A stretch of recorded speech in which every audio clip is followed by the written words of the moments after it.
Oh, hey guys. Sorry, my nose is bleeding. Good to see you all. I know everything's all different. Yeah, it's lots been happening. So yeah, I was gonna start streaming, but then like my nose just started gushing blood. So I'm sorry. I probably don't look like I'm in that good shape. How are we all doing? Hopefully my mic levels are good. I had this weird issue with my mic the other week. Should be fixed now. I think it's steadied a bit. Alright. That should be good for a bit. I think it stopped. Hi everybody. You can see my whole face now. Alright, let me just get my headphones on. Oh, it's been a solid minute, hasn't it?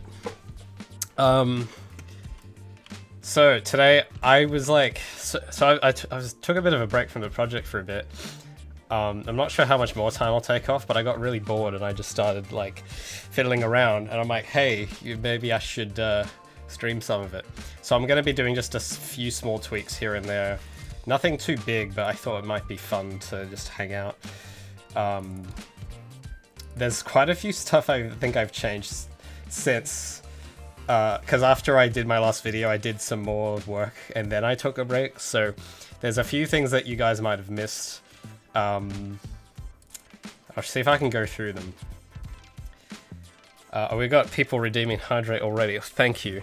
It's one thing you guys never fail to do is to keep me from what's the phrase?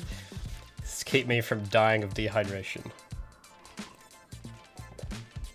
I have Pepsi today, not Coke Zero. I know, big shocker. So I'm sure you guys all remember this map. Good old Skyport, Crane Gang, Crate Gang. I'm just going to be doing a few little tweaks to it, and then I'm going to try and see if I can work out getting a build of some kind. Because, yeah, you guys have been watching sort of the development go for the last several months. It's been a while since I put an update out for the actual game page, and I want to do something like that, but with just the gameplay stuff more. Because there's still the issue of the models, of course, because everyone keeps trying to freaking steal the Gabby model, so that's definitely not going in yet. To quote an animator at Infinity Ward, nobody can touch these. So, but I do want to like put out something that you guys can play through that might not have all the fancy models, but it'll function the exact same, because I've made a lot of changes to how the mechanics work and how they feel. I'll try and just give you a little demonstration, I guess. Rather than talking about it, I'll just show it to you. Let me just adjust my volume. I don't want all the music and stuff playing while I talk about it. Alright, well, why is the frame rate so low? Did I lock it? No, I don't think so. I don't know why it's not performing as well as it used to. Oh, there we go, it's a little better now. Must be because it's in the editor. So you guys probably remember this. I added a bit of, I'll get to an open space. I'll get to a big open space so you guys can watch this little thing I added. So now there's some lean. So if I cap the frame, it's a bit buggy. It's frame rate dependent with the lean, but if I lock the frame rate at 30, and if I move left and right, you can see there's a nice lean in there now. So that was really fun to add. The camera also will frame Gabby a bit differently, so that when you move left or right, it'll put her off to one side of the screen. Oh, hey RZ Games, good to see you, man. Oh, we got posture check redeem, thank you. Yeah, I've added some new crate rewards to the stream chat. Thanks all you guys for redeeming all the new points and stuff. But yeah, I'm good. But yeah, here's sort of some of the new stuff that's going on with movement, at least. So you got that nice lean in there, which I think feels kind of nice. It's just a little buggy with the frame rate, where if the frame rate's lower, it exaggerates it more. So I've got an idea on how I might fix it, but it's not terribly important. So I just added it in, but if I run it at 60, the lean's a bit less noticeable. Doesn't lean as much. I've also changed the wall run. Just as an experiment, I got rid of the old wall run animation and just used the run instead, and I tilted it sideways like this. And I've changed how the camera will frame you, so it's a bit more steady. Just a few little small changes to kind of make it feel a bit different. So that's how it's looking. I've toned down the anime speed lines a little, and I've changed some of the bloom and post-processing as well. And now I just want to do a bit of modifications with this level, because I had a few of my friends play test through it, and there's some little areas that they got stuck in that I want to try and band-aid over for the moment. So we're going to start doing a bit of that. The main issue I was noticing, this first section seems to be fine, but when people get into the warehouse, they get a bit lost. So I want to add some arrows to kind of guide people. It's not the best solution, but hey, you know, I think at this point, I'm like, there's so much stuff that I've been thinking about as well and planning that might lead to this level getting scrapped anyway. So I'm not terribly concerned with like perfectly designing it, but if I can just band-aid over this with some arrows that at least make it a bit better without having to exert like a whole week of work, then that to me sounds like a good idea. RZ Game says, I don't know why, but every time Gabby leans left and right reminds me of that one scene from Kung Fu Hustle. I have not seen Kung Fu Hustle, I'm afraid. I haven't seen a lot of movies, I'm afraid. So whatever references people might make to films is probably something that's going to fly over my head. Electric Ninja says, I will make you drink so much water one day. You are not ready. Yeah, and you guys make me drink a lot of water. Or Pepsi in this case. Next, up next on the Project Feline stream, Ray consumes the Pacific Ocean. That's gonna be like a 10 million point reward, where it's like hydrate but times an entire ocean or continent, and that'll be. Oh, you have to watch a lot of stream footage to unlock that one. So I'm gonna try and quickly just copy paste something from another level here. I'm not sure you guys remember this map. It was this block out I did for like an open world level. But I've got arrows in this one that I want to just copy and paste over to the skyport. At least I think I have them in this level. This one is still very blocky. So that has some signage there. Yeah, stuff like this. So I want to like copy those over. So that's just a text renderer. Got a lot of these. There we go, so something like that. So I'm gonna just copy that. Hopefully that should just paste over without any issues. Oh, I can feel my nose. I think it's gonna start bleeding again. Why did this have to happen? Like the minute I click stream, I like wipe my nose and then there's all this red on my finger and I'm like, oh dear lord. So hopefully I can keep it contained. Skyport, there we go.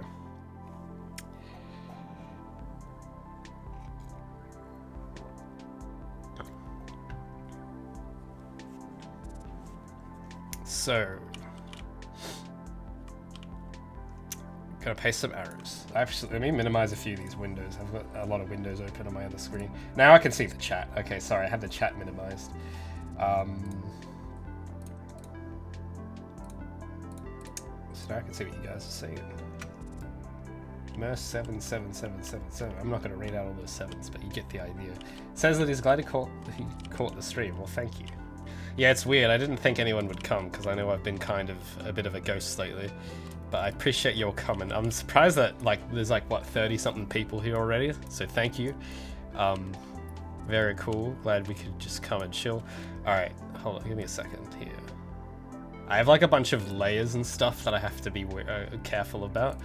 So I have to make sure I'm editing the right stream instance here because I'm using this weird. I don't know if I should bother explaining it, but essentially I've broken the level down into different streamable layers, and then in those layers there's more layers. So it's It's like layerception.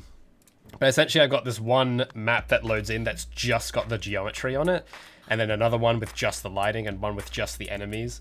And it's kind of handy if you're doing save systems or checkpoints. Not in the capacity that I have at the moment, but if you wanted to... Oh, where did it paste that goddamn thing? Oh, it's over here. Okay, that's a bit far. But you know, if you have like... I was playing some Halo with a friend of mine a few weeks ago, and we noticed something funny about the way... Because we were looking at the enemies. Because you know, like when you play Halo, we were playing through the Halo 2 campaign, and you go through bits and you like slaughter all these enemies, and then there's just bodies on the ground, and then if you die and reload, those bodies are still there. And we're looking at that and we're like, how the hell do they keep the bodies? Like, do they save the position of all of them? And do they like load them back in when you die? Like, how does that work? That must be so complicated. Turns out it's actually quite simple.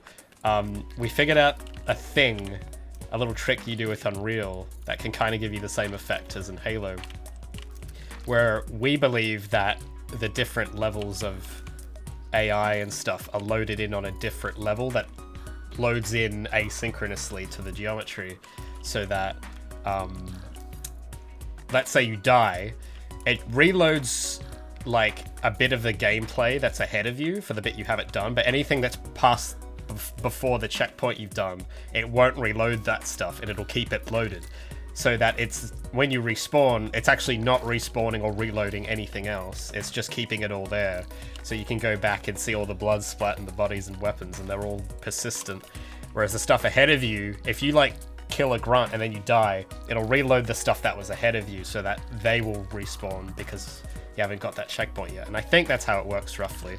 It seems like a lot simpler than having to like keep track of where all the bodies are and stuff. So with this sort of method I've done with how I've loaded these in, you can do something like that, but I haven't gotten around to that sort of thing yet.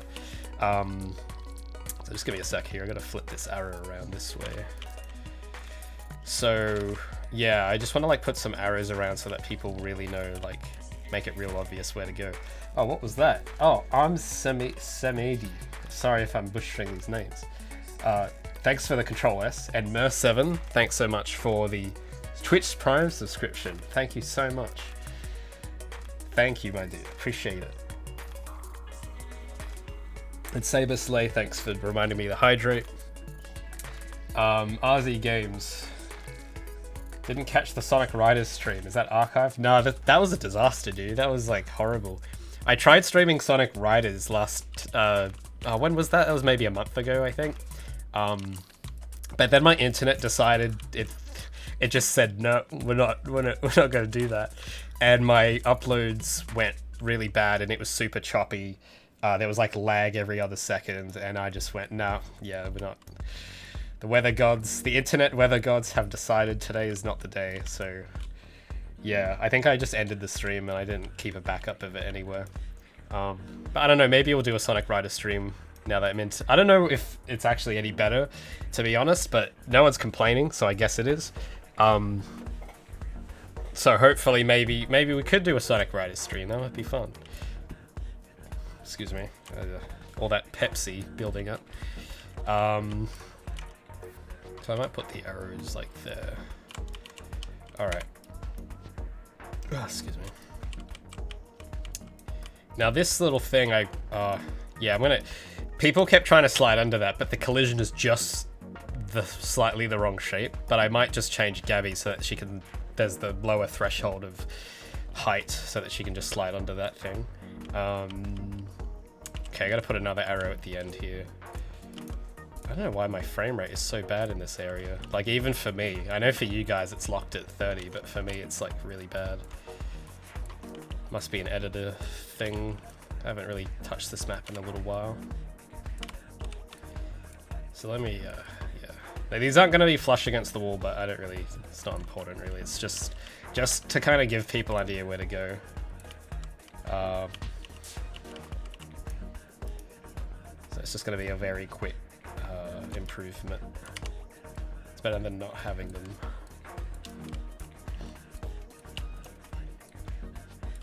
So I'll put that over here. Sweet.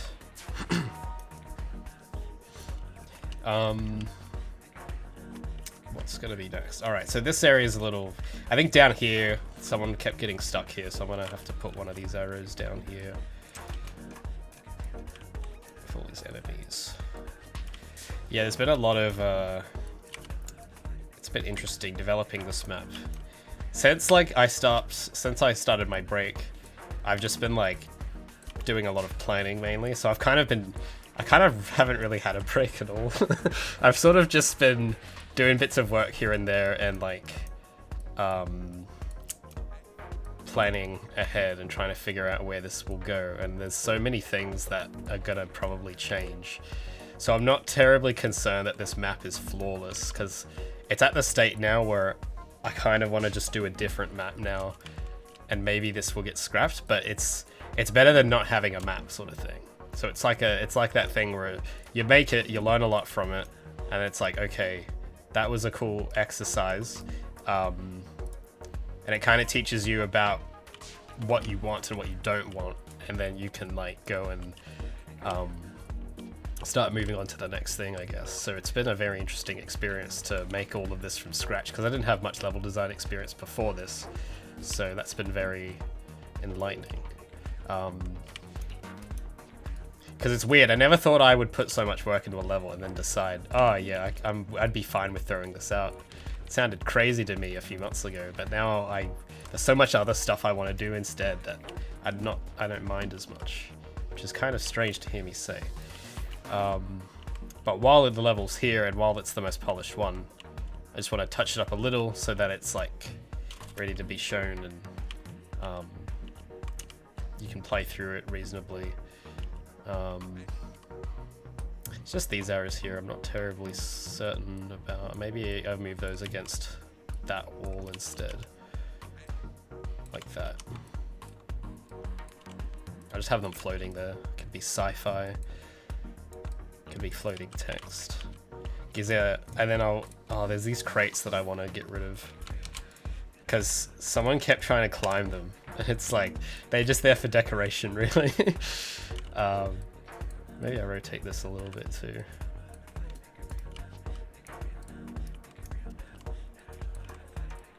Yeah, just to like make it a little bit easier to navigate.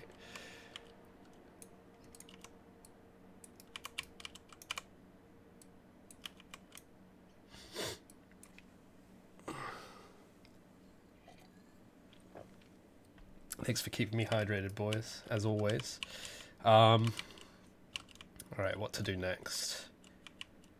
Oh yeah, and then someone kept trying to climb these, so I'll take these out because you're not meant to go up that way. This, on the other hand, I'll need to put another one of these. We'll put it down the end. This gap isn't... I don't know, there's probably a better way I could do that gap, but for time's sake, we'll just put arrows on it. They'll be looking kind of slide underable. Oh yeah. Yeah, if I go back down, well, down here. Yeah, so like this little bit, I think there was one of my playtesters got stuck here, and he kept going around this way, and he kept going in circles. So I want to make sure it's obvious that you can slide under here. Oh yeah, there was something here too, actually, because they kept thinking they went around and went back down here. So that's not where I want you to go. Unless, is there some sort of way I can block that off? Or put some arrows as well. Arrow seems to be my go-to solution at the moment. So flip that around. We'll just put you there.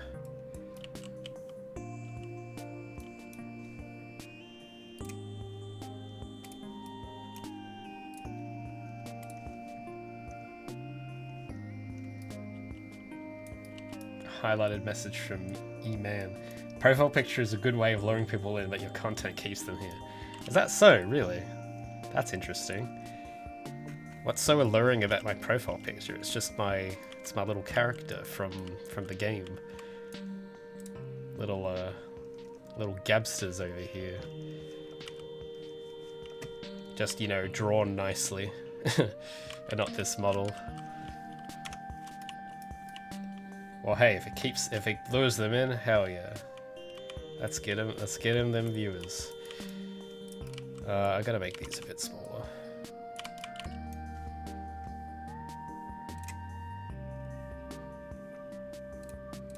Gabby has an appealing design. Oh, thank you.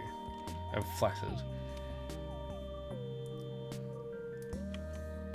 That's really funny, actually, because when people call Gabby cute, it's kind of strange, because, like, I designed her, right? So I kind of feel like, in a sense, sounds kind of weird, but I feel like if you compliment Gabby, you're kind of complimenting me in a sense, which feels kind of strange every time someone, like, comments on her design. I know it's strange, because I feel like the character, in a sense, is sort of an extension of me as a creator, because I guess everyone puts a bit of themselves into their work, right? So, I don't know, I feel that way about everything that people talk about, not just Gabby in particular. Like, Gabby in particular, people are drawn to a lot, so it feels kind of strange, because it's like, yeah. It's I don't know, it's sort of like complimenting someone's pet, in a sense, perhaps. You know, like, when you run into someone on the street and they go, oh, look at him, he's so cute. And you kind of, like, your brain might think that, oh, are they talking about me? And then you look down and it's like they're petting your little dog. And it's like, oh, cool.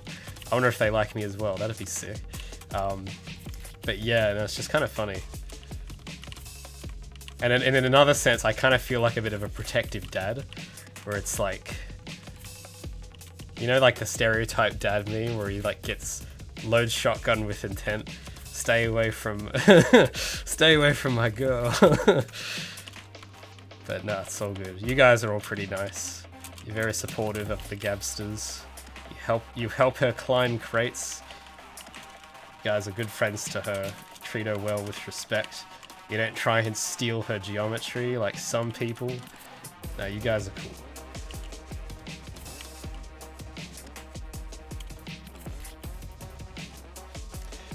If I do voice acting, make a cheat code that replaces it with me. Well, I was actually thinking, you could probably understand why I didn't go through with this, but I was thinking for the prototype, for me to voice like little grunts and stuff and to just pitch them up, but I think I don't think I'd be able to pull it off. Just pitching it up, I don't think people would fall for it. And I think it'd be strange if people started, like, you know, fawning over her voice or something, saying, oh, her voice is so nice, and it's just me being pitched up. I think that would be kind of strange, so you can sort of understand why I didn't put that in at the moment. But that would be funny though, actually. If I have a thing, especially if she ever had voice lines, that would be so funny, just having me read them. I've actually considered, because there was a discussion on, like, my Discord a few days ago, I think, where people were kind of obsessing over voice acting stuff. Even though I haven't said at all, like, by the way, this is all just, like, conjecture and hypotheticals here, because I honestly don't know at this state how far along that will go, or whether there'll be voices or anything. Like, to me, I can dream about it and it's nice, but actually making it happen, of course, is a different thing. So this is, like, big in asterisk hypothetical here, but I do recall, like, I did do voice acting for a project once, and I had to kind of direct it as well. And I had someone, I had a female actress, well, not really an actress, just one of my friends, because I didn't have any contacts at the time. But I had her do some voice lines, and I remember to direct it, I would just do the lines myself and say, hey, can you do it like I've done it here, but just in your voice? And I would try to kind of get the inflections and tone across. So I've actually contemplated doing, if it gets to that stage, doing something like that for Feline, if it gets there. So if it gets to a point where Gabby does have dialogue, I'd probably do a thing, because I don't really know how to communicate with words what I want, but I can show you what I want. And if it's like, if I want this line done a certain way, I can't tell you how to do it, but I can demonstrate it and say, I want it to sound like this, but just not with my baritone voice. So that's something I've considered if it gets to that stage. I think it'd be fun. And then who knows, maybe I can then use those lines not just for pre-production, but as a cheat code thing. That'd be hilarious. Oh, Isaac Games, you're doing some voice acting. Hell yeah, dude. Good on you. I've considered doing some voice work myself after I've done, because I've been doing YouTube for about 2 years now. And I've had, you know, just like thoughts about, oh, maybe if I need extra cash, I'll like do some voiceover work for people. But I haven't found any agencies or anything yet. I haven't really looked that much into it. There was one thing I found, but it was all very... It was like, if I wanted voice work done, and it's like, no, I don't want voice work done. I want to do voice work for like, other people, sort of thing. So I haven't had much luck finding anything yet, but it might be a fun little thing. Because I enjoy talking into a microphone. It's pretty fun, actually. When I get to read off something and try and make it sound fun. Like, I'd imagine doing an audiobook would be kind of cool. That's like a little interest I've got. I don't listen to a lot of audiobooks, but I listen to a lot of podcasts. And I'm like, oh, it might be actually fun to just read something. Like, I don't know, I used to hate reading, but I like reading out loud now because I have to read my scripts for my videos. So it's become a little hobby, I guess, that I want to try and maybe get into. Sorry, I got a bit distracted there. What was I doing? Oh yeah, arrows, sorry. So I gotta make some more arrows here. I think this area ahead is pretty clear, but the next bit you get into, people get a bit stuck, so.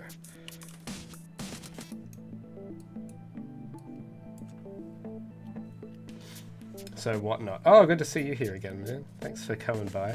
It's strange, because like, I think this channel has about 2,500 followers, and my YouTube has like 66,000 or something, but I like barely know anyone usually that like watches my videos and stuff, but now my Twitch chat here, I'm starting to recognize some of you guys. I'm starting to recognize these names, so that's cool. I'm usually horrible with names. I'm very introverted normally, so I am really bad at recognizing people, but I'm improving. I'm getting there. I'm just reading what you guys think about voice acting.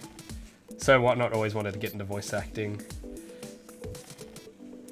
Yeah, that's a thing. Like, if you're the kind of person like me that just likes doing everything, then it's fun. But if you're the kind of guy that wants to focus on like just one thing, you kind of you pay a price by picking up more stuff, because then it's time you take away from your main craft. Write your own book and voice it, Paul. Perhaps. I buy a Project Feline law book or art book. Well, hey, someday that might be a thing. Not saying anything, not making promises here, but it could happen.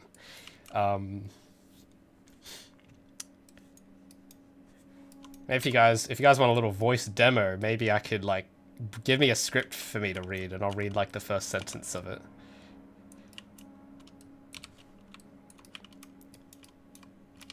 But yeah, I've thought about doing that. I have a few friends that are doing a few game projects, and I've reached out to them to say, hey, if you need like a male voice character, I'd be down.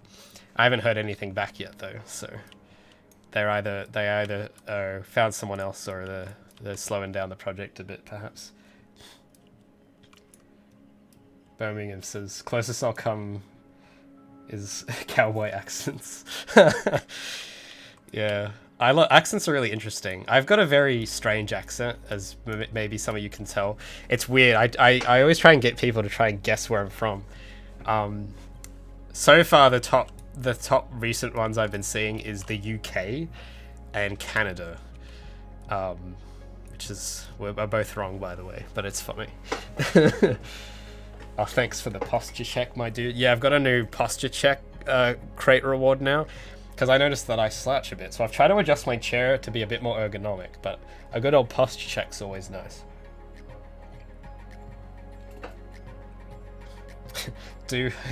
Okay, you guys want like a Vsauce freaking voiceover? Alright, so Mindcube Twitch has just given me a line. I'll move my mic closer.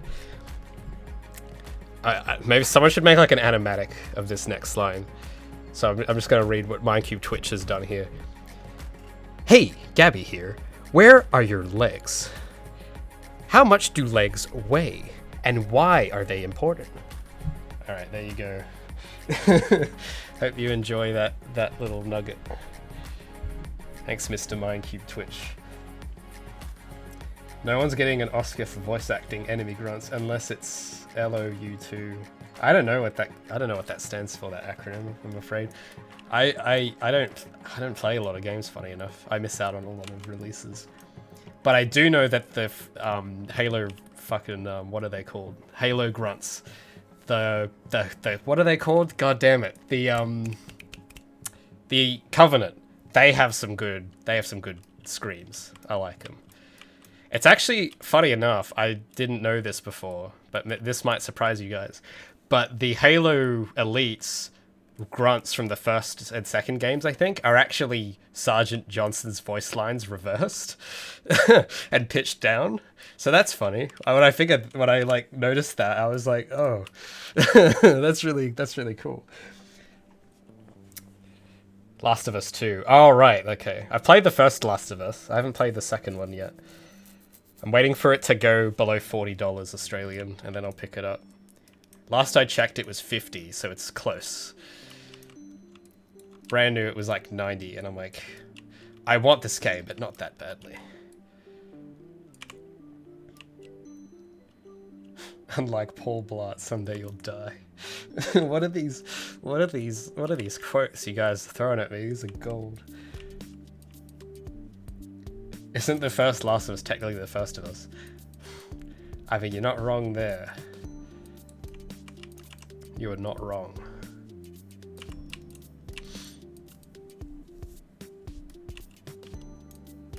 So yeah, I'm just gonna put an arrow here too, because everyone always gets stuck here. They like run into this wall and then they go, oh, where do I go? So I'm gonna put one of these here.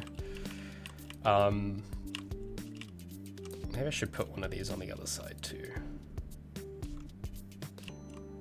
And then maybe, why not? I'll put one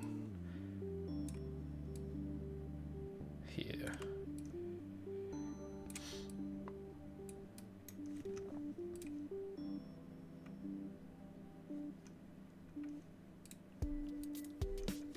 About half of us.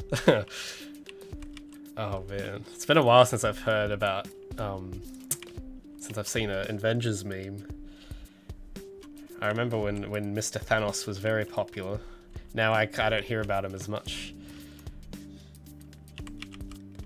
I actually, oh, you guys are gonna hate me for this, but up until a few weeks ago, I had never watched the Batman trilogy, and now I have.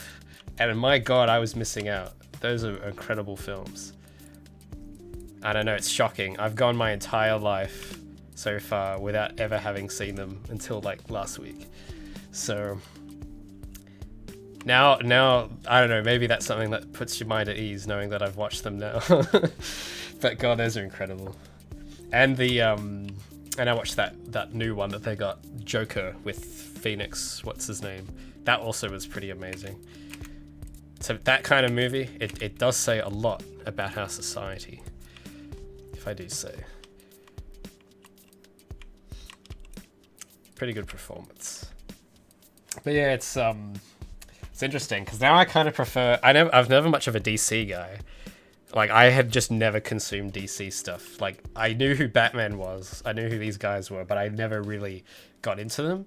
But now I'm like, huh, I actually kind of like at least what Christopher Nolan did in his films with the trilogy. I kind of like how that.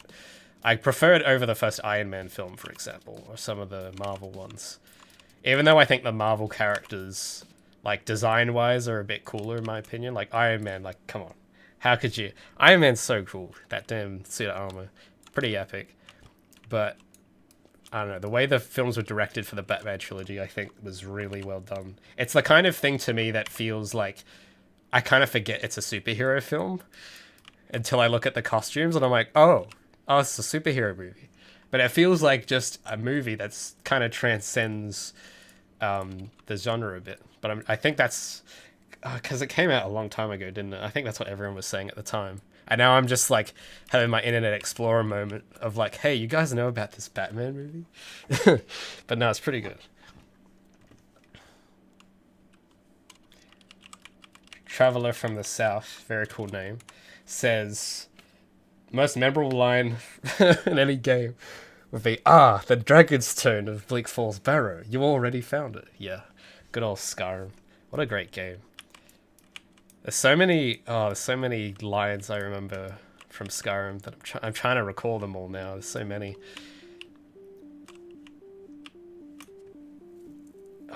Because I know that there's a lot of those repeating. I'm thinking of Oblivion now for some reason, because I'm thinking of the Oblivion guards, because I've been memeing on that recently. The whole stop, you violated the law. I wish they had those in Skyrim. Instead, we just get an arrow in the knee.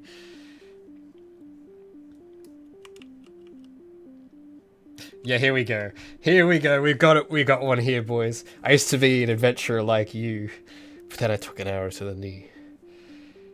It's actually in the knee, not to the knee. Actually.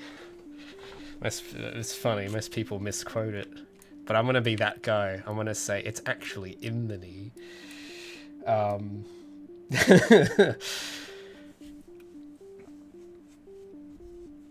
Animated Justice League's films. Yeah, I'm like, haven't watched barely anything. I guess that statement could just generally apply to me. Like, I've barely consumed any films, like, really. Now that I think of, like, probably when I was a kid, yeah, but in the last, like, 5-6 years, not so much. Unless it was some popular one that was in the cinemas, like Infinity War or something. But yeah, I gotta be watching some more stuff. I tried to a bit in the last several weeks. I actually tried using like Netflix and stuff, which like I've had a subscription for it for a while, but I just like don't use it. But now I've actually been trying to make it a habit to like put myself in front of new media. And it's been interesting. I've found some cool stuff. I found some not so cool stuff. It's tempting not to just go back and rewatch like older shows that I've already watched, because I'm the kind of guy that just likes one thing and just obsesses over it. So at the moment, I'm like rewatching through the Star Trek Next Generation for like the 5th time now. It always gets like better each time for me. So, but it's, you know, it's stuff I've seen before. So it's kind of like, I want to get in the habit of like putting myself in front of stuff I haven't seen. And I don't trust the algorithms enough yet. Because it's usually, it just shows you whatever's trending in your city. And I'm like, I don't want to watch what's trending in my city because I don't like my city. I want to watch something that I would think is cool. But, yeah, I don't know. Probably just got to hit that browse button and look through it. Instead of just clicking on continue watching Star Trek every time. Alright, so I think that area is good here. It's just this next area. This was a little confusing for some people, I think. But I think just with a bit of arrows it might help. But I think by its own design, I could probably do something better if I went and redid it. But I want to get this over as quick as possible with this map, so I'll just flip that arrow up that way.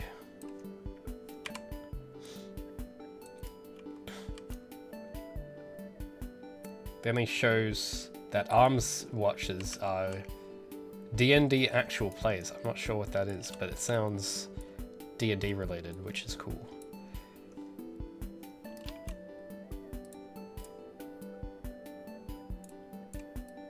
I think I tried D&D once, like 5 years ago, maybe. It was interesting. I think if I just had like better people to play with, it would have been a lot better. The people I had were like really, they were some of my workmates at the time, and they were kind of like, wasn't really fun in games. Like, one of them took it super seriously, and the other guy was kind of upset at how seriously the other guy was taking it and was trying to out-serious him on it. And it became this competitive thing where they started having debates about the game, like, in the middle of it. And it's just... And I'm just there, like, with my orange juice, and I'm like, what's going on? So, I don't know, maybe if I get a casual group together, maybe I'd enjoy it. Because, yeah, I don't know, like, I think D&D's cool, I think, from what I've played, but it's a bit overwhelming with the amount of stuff, because there's a whole rule book and character sheets, and, you know, I kind of am the kind of guy that just wants to, like, sit down and just do something fun and casual. It's hard for me to kind of get into those, because I know the whole appeal of it, I think, is you kind of get to play the role of someone else, but I feel like I already do that with my characters in my own work. So I feel like it's work when I think of it that way.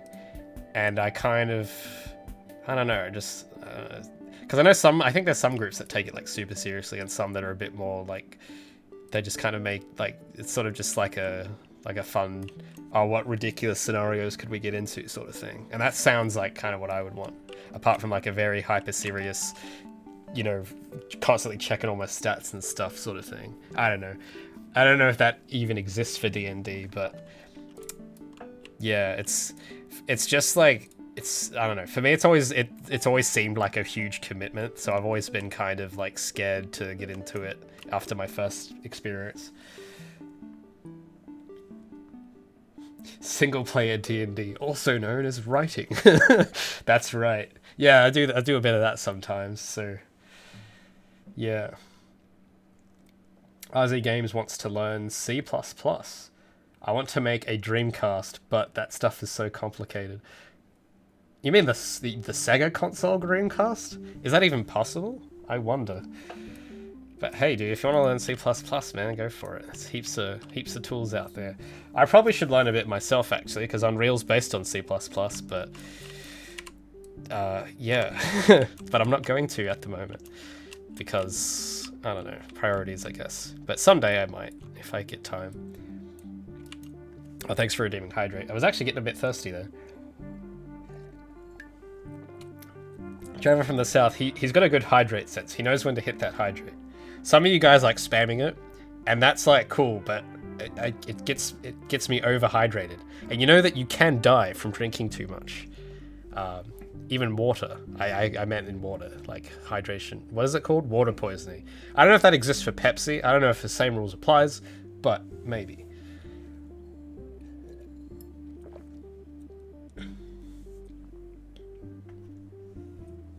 Oh, what's this here from, it's a bit of a paragraph here from your boy Lion. Lion? I don't know if I'm pronouncing that right, I'm sorry. Oh, thanks, dude. Thank you so much. Yeah, it's actually kind of crazy, because I've sort of stopped, like, because I haven't been streaming for a bit, and I've kind of stopped reading comments, just because it's a bit overwhelming for me to constantly, like, take in feedback and stuff all the time. It's, you know, you can understand for an introvert like me, it's like, can be difficult. So I've just sort of been unplugged for a bit, but I do always appreciate the people that actually take time to type out that my stuff has inspired them somehow. It's strange because I'm seeing it from my side, so I kind of think, wow, really? That's cool. But I appreciate that a lot, man. It's yeah, it's definitely like, there's nothing more I could want, I think, for my content to do, if it like inspires you to do something. So yeah, it's been kind of harsh, because it's like all my comments now just whinge about the animations mainly, but when I get ones like those, it kind of helps keep me going, so thank you. Lion. Okay, that's how you pronounce it. Wait. Sorry, yeah, for some reason, because I read it, and I thought lion was spelt with the I after the O. I don't know why, but that would spell loin, which just isn't the same word. So I don't know. I haven't. It's not a word I read very commonly, if you can tell. I don't read a lot of stories about lions, but no, that actually, now that I'm reading it, it's like, oh, that straight up just says lion. I don't know why I thought it said something else. I don't know. Am I developing dyslexia? What's going on? Oh, thanks, the Rave. Love you too, buddy.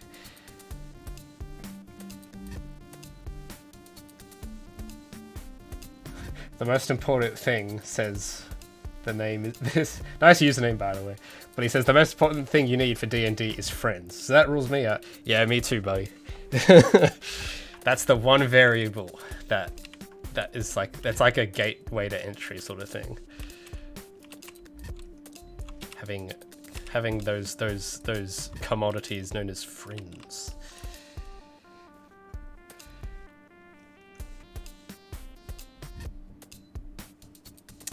Just reading what you guys. Well, who's the guy doing the Dreamcast stuff? Were they still talking about that?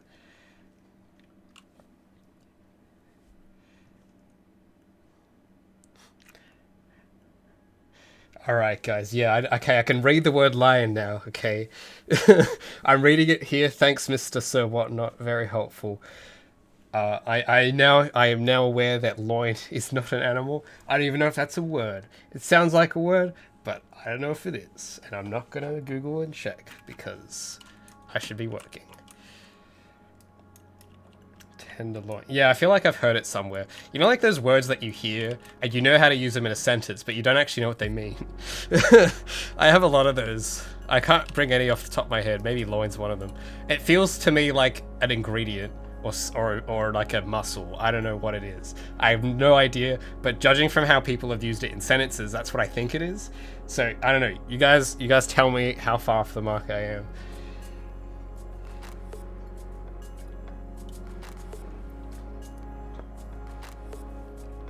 Oh, Mr. Lion. I just want to call him Lloyd now because you guys make me think about the word loin. Doing game university. Hell yeah. Game art. Cool, yeah. It's really funny. I kind of forgot, in the student world, a lot of people separate like the art and programming sides. I kind of didn't think of it that way, but it's funny. I was like chatting to a friend of mine, and he was like, and I asked him, oh, what are you doing at the moment? He's like, oh, I'm studying like, I asked him if he was like doing games, I think, at university. And he like specifically said, oh yeah, I'm doing animation. And I'm like, oh yeah, that's like its own thing. Like, you could study just animation or just this. It's not like all one thing. Because I always lose track. I kind of do it all. So for me, it all just blurs together as like game development, which also means like animation and art and programming and music even. So yeah, I always like get them all mixed up around. But no, game art's pretty interesting.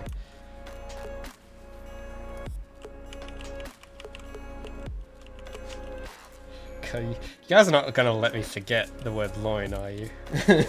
Was I actually correct about it? Okay, it's a thigh. Alright, that's what it means. Alright, so I wasn't that far off. It's some kind of muscle. Cool. See, that's weird. I never explicitly learned the definition of that word, but context teaches, I guess.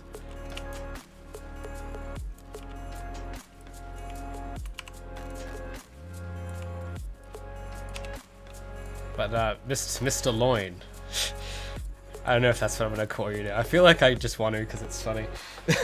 Mr. Loin, I have a challenge for you at your uni.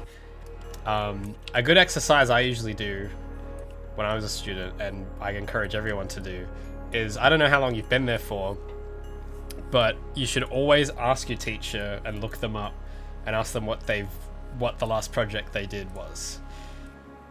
If you haven't done that, I mean, hopefully the teacher would show you. You know, when you get a lecture or something, they might show you some stuff that they've done and draw from it. But if not, I would strongly recommend asking your teacher about some of their industry experience and what they've done. Because I had a friend I was talking with the other day who's doing... He's not doing games art, but he's doing... I think he's doing composition, like musical composition, and then in that is a subject for games composition. And he told me about his teacher, and I looked her up, and for some reason, the campus decided to hire a games journalist to teach composition, which I don't know if that also strikes you guys as odd, but for me it strikes me as odd, because journalism and composition are completely different. So, yeah, I don't think anyone ever bothered looking into it, but I did some digging, and it took me a long time to find anything on this lecturer that demonstrated any musical ability. I did find one thing.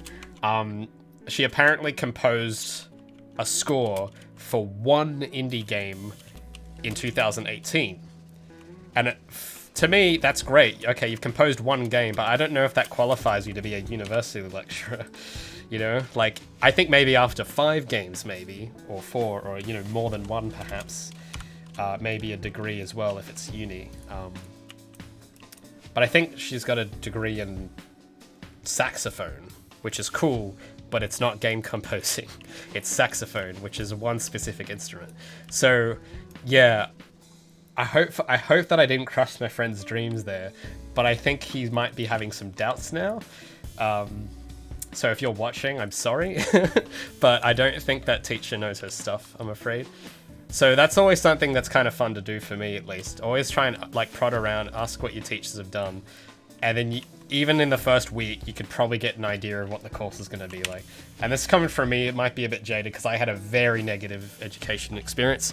But if you guys have a teacher that's done some cool stuff, then you consider yourself very fortunate.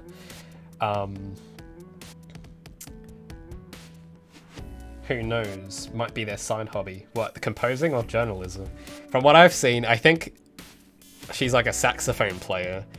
And because she can play one instrument, she thinks that she's a composer. And then she did... I listened to the score. I won't link it because I don't want to like be mean, but it didn't impress me. It sounded like just MIDI stuff. So I don't think she even had any saxophone in the score that she did, which strikes me as odd because that's the one thing that she can do besides journalism, which I'm sure she can do that fine too, but that's like a different thing. So... No, I thought it was interesting because then I started trying to find out more about her students and looking at their work, and couldn't find much, unfortunately. But it's I'm a bit of a skeptic, but it's helped me to be that way. So that's something that might be a little fun game you can do with whenever you see your teachers next or something. You'd be like, hey, sir, what was the last game you did? And if they have something really cool, then you're going to be in for a cool semester, I think. But if they have a I don't know, literally nothing, then that's probably a sign to get out. just from my own experience. And it's, yeah, I was in education for a bit, so just coming from a place of trying to help, it's usually kind of nice when you have a teacher that's got real experience. Unfortunately, though, it's not always the case. That I assumed it would be, but a lot of the times it isn't, unfortunately. Especially in my country. Maybe for you guys it's different, because there's like no industry here. So most people just go straight into teaching normally. But anyway, I've known some real, like the best teachers I had were all people that did stuff on the outside. The people who teach the course, I'm reading this message from Arms. Movie, TV people. Yeah, it's interesting too, because sometimes I'll find like people who have like related skills in a different field, but it doesn't one-to-one translate.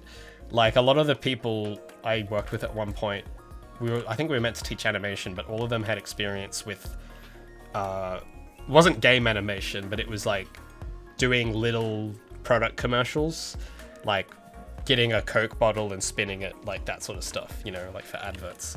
And I'm like, okay, that's cool, but really there wasn't anyone else that had game experience animation, like at all? Like, I think that'd be a bit closer if you're teaching a games animation subject, for example. But yeah, usually those people that hire them, because I've had a lot of conversations with people that hire teachers, and a lot of them don't know the difference, unfortunately. So they just go, oh, well, it says here animation, so that must mean, like, yes, it's a broader subject, it translates, but there's little differences between each one. And usually, if you're doing like a games degree, for example, you kind of want people that know how animation relates to games. Not like film is also similar, but it's better when you've got someone that knows in a game how that works in relation to everything else, I think. Because you might have an animation teacher that might not understand that you need to send this model off to a programmer to implement, for example. Like those little subtleties, to me it all blends, but it's not inherently self-evident, it seems, that there's those little bits. But anyway, how do I fight procrastination? Oh, that's a very good personal question. I don't. That's how I fight it. I don't bother, because honestly, procrastination is a good thing, in my opinion, which sounds kind of strange, but that's something I actually was thinking about yesterday. I was doing a lot of procrastinating yesterday, actually. I had to write up a document, and I literally spent the whole day playing Titanfall, and I did it at the very end of the day, like actually, no, I actually did it technically the next day. I did it at 3 in the morning, instead of the rest of the day before. But I think maybe that's a bit too much procrastination, but I think procrastination is nice. It's nice to account for it, I think, when you're planning and scheduling, because I do a lot of planning and scheduling that I don't show on camera, but a lot of it happens behind the scenes, because I'm the kind of guy that likes having a plan and knowing what to do, and I get up in the morning and I can look at my to-do list and go, okay, this is what I have to do. I don't have to think about it and stress. So for me, it's very important that I always have a thing where it's like, okay, today, this hour, you do this and this.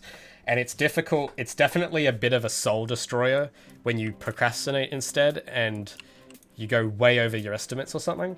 So it usually feels a bit better if in those estimates you make for your plans, you think, oh, yeah, if I worked lightning fast, I could get this done in an hour, but I'm probably going to procrastinate a bit. So let's give myself 3 hours for this thing.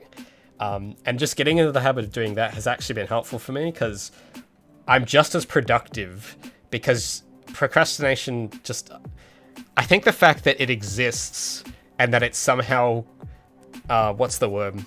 Like if you want to take like a Darwinist kind of perspective, I have a belief that if there wasn't something valuable about procrastination, it wouldn't be a inherent trait of humans today. Like, I feel like it would have evolved out by now, but it hasn't. So I'm thinking, all right, well, maybe there's something valuable about procrastination. I don't know what it is yet, but I believe there might be something. But if you do try and plan for it, it makes it easier. Because realistically, you're not a perfect person. You're not a computer, unfortunately. I wish I was. I'd be the best damn computer in the world, but I'm not.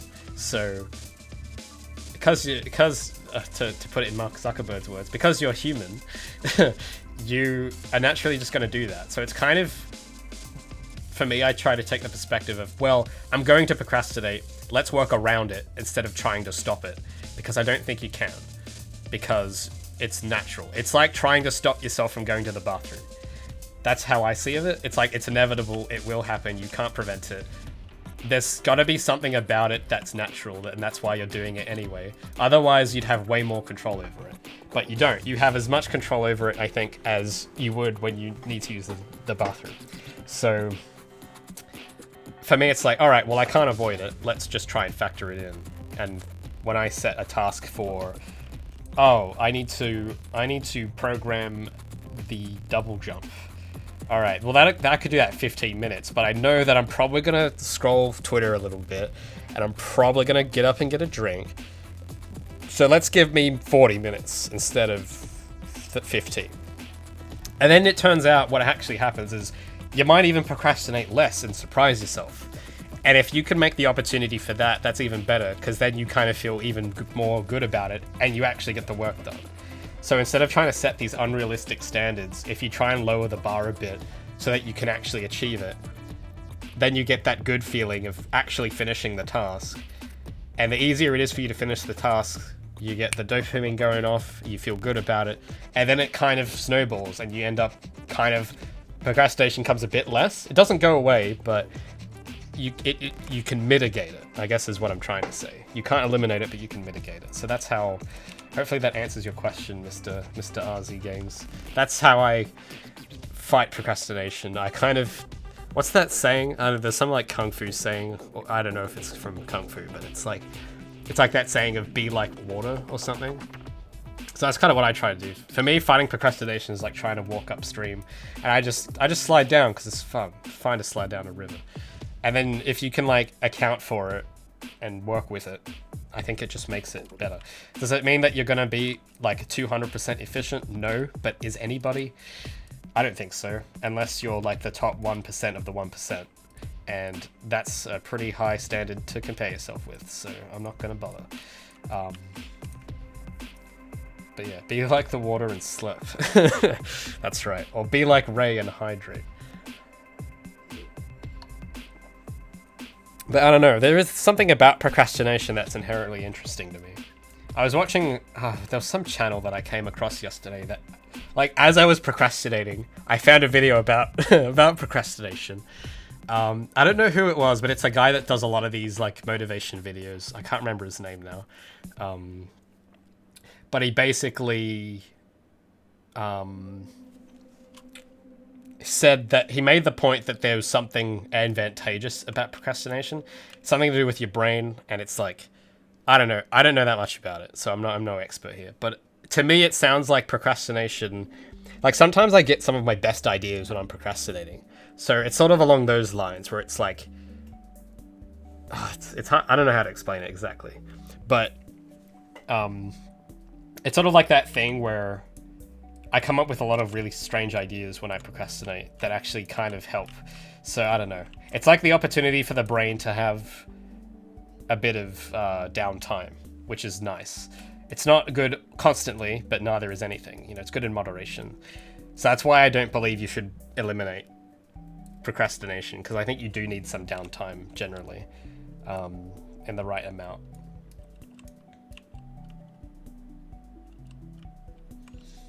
An anti-stress. Yeah, I would agree with that statement. It is a bit of an anti-stress sort of thing. Like, to me, the video I was watching, the guy was talking about resistance, and he was saying when you like tell yourself you want to do something, just naturally your brain's gonna not want to do it, because it's more work to do that thing than it is to not do that thing, and your brain is designed to conserve energy. So naturally, if you want to get up and go for a jog, you're gonna go, oh, I should get up and go for a jog, and then you have this intense feeling of not doing it. Like, you just feel stressed about it, and then you go do something else, and then the resistance gets more, and then if you actually just go up and do it, it's like better. But it's a bit of a different thing. I guess that is procrastination, but it's more in a habitual sense. But I could relate to it quite a bit. So I thought that was interesting, because I have to think, if procrastination exists, there's got to be some purpose for it. Otherwise, it wouldn't exist and humans would be perfect, but it's not the case. Funny enough, actually, I get a lot done in that last crunch too. Like, all of a little student tip for you guys, maybe, if you guys are studying. So I'd plan out all my homework and everything, I'd schedule it, but I would actually schedule it knowing I'd procrastinate, so I'd schedule it all within the last few weeks, or the last day, or whatever it was due, and I would just do it all there, and because it was part of the plan, I didn't feel like I was procrastinating, and it just felt like I was executing, while, like, springboarding off my natural tendency to procrastinate, and then I got it all done, and I actually submitted it first, so, so that kind of worked out. Not to say that's always the best solution, but it worked for me for a bit. Granted, that was like 5 years ago, so I don't know if that's a strategy that'll always work, but actually, maybe it'll work even more now that everyone's doing remote learning. If you know that you're not going to focus in your room, then don't, and then just wait till like the last minute. And if you, I don't know, because it's like that tension, right? Where you're doing something and you feel like, oh, I should be doing something else. I should be doing something else. And you stress out. And while you're playing, like, Titanfall, your brain's going, Ray, you gotta be doing the homework, man. You can't be playing no games. And then you just want to keep playing because it's fun. And you have that bit of stress in your brain. But if you just ignore that, it'll make the relaxing time a bit better. And then you can, I don't know, for some reason, after I do that, I'm then in the mood to, like, get to the work, and then I get it done. Like, just this week, for example, I've been, like, spending most of the days doing nothing, but then I spend from, like, 6 p.m. to 3 a.m. working. And it's, like, it's probably not good, and it's probably not healthy, but it works for the moment, which is strange, but it, you know, gets done. Like, this right now is an anomaly. Usually I'd be doing work like this really late at night, but it's, like, in the afternoon for me at the moment. So, I don't know. But yeah, anyway.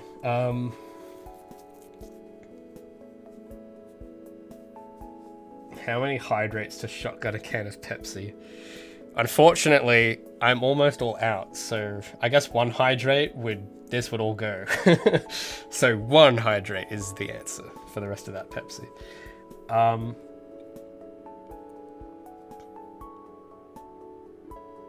Could I make the arrows into a logo? I mean, I could, but I could also just leave them as they are at the moment. Alright, Pepsi's gone, boys. Thanks for that last hydrate. But yeah, but later I want to put in logos, but that's going to be something that comes in a bit later in development. For the moment, it's just getting the idea across is like my priority. It's not to get it all perfect yet. That's another thing too that's quite interesting, because I've sort of had this inner dialogue with myself for the last several months about how much detail to go into in my videos. Because if you guys watch my devlog videos, you know that I try to keep them very fast-paced and condensed, but then in the comments there'll all be all these people like pointing out little contingencies that I've usually thought of, but it's stuff that I don't really bother explaining. Oh, thank you so much, the Rave Owl. I recognize your name too, buddy. Yeah, I'm starting to recognize these names. Thank you so much, man. Appreciate the subscription. Really means a lot. You guys are so nice. That's crazy. But yeah, like the yeah, there's a lot of like little tiny details that people tend to nitpick normally, and it's stuff that I know, but it's like there's a time and place. It's not necessarily a good idea, in my opinion, to focus on every tiny detail really early. It's usually something you do afterwards, once you've figured out the actual thing that you're making. So I've been kind of tempted, or at least contemplating, whether or not how much detail to go in, and like spend 10 minutes explaining why this and why not this and stuff, but I don't know. I'm not sure if that many people would care about it, really, but like for this sort of thing, for example, I could sit here and explain why it's not, the texture isn't final, and why I would like to put logos in, but why I'm not prioritizing it and why I'm putting something else in. But I would like to think that's probably kind of obvious, because it is a pre-release, like pre-alpha build. And you know, like I could spend the time like making a custom logo for this one crate or whatever, but it's like, who knows? Like I even said earlier in the stream that I actually wouldn't mind chucking this level in the bin and doing something different. So if that was the case, and if I did throw this level out, then I would have wasted a lot of time. So yeah, so that's sort of like that's the fine line I always have to walk between how much to perfect something before moving on and then coming back to it later, sort of thing. So it's like you kind of have to constantly be thinking about the past, present, and the future all at the same time, because it's like, yes, there's this feature, but also I'm going to have time in X amount of months and I'll do it then. And you kind of have to decide when and where you do things, because the order in which you do them is very vital. Maybe I'll do a video on that someday. Oh Jesus, you guys are saving them hydrates up. 700, gosh. Well, thanks for accumulating those points. If I were to put 10 hydrates in the chat right now, would you do it? Well, I have to go check and see if I have any more Pepsi in the fridge. So I might do that if you guys are okay with me getting out of my chair for a bit. Thank God, you guys save up so many crates. I have 0 because I don't spend crates and I don't earn them. Gosh, I should really make like a leaderboard of whoever has the top crates, and that might just be a thing. Whoever can accumulate the most and not spend them. Oh, I am very sorry, by the way. I had to turn off Gabby Trivia because I couldn't come up with anything else without spoiling things. So I'm trying to think of something else to put at the top slot instead, but I don't know what to do. So if you guys have any suggestions, let me know. Promise not to have an anime rave while you're gone. Oh, thank you. That comforts me greatly. Okay, you guys get your hydrates ready. I'm gonna go refill my glass. I don't know if I'll have enough Pepsi, but I'll see what I can fill it with. Just don't redeem too many, because I don't want to drown. Okay. I'll be right back. Where's my hotkey for I have a be right back screen because I'm a fancy Twitch streamer now. I think it's this button.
Why is my mic... Oh, there we go. Why was my mic muted? Why is my camera off? What's going on?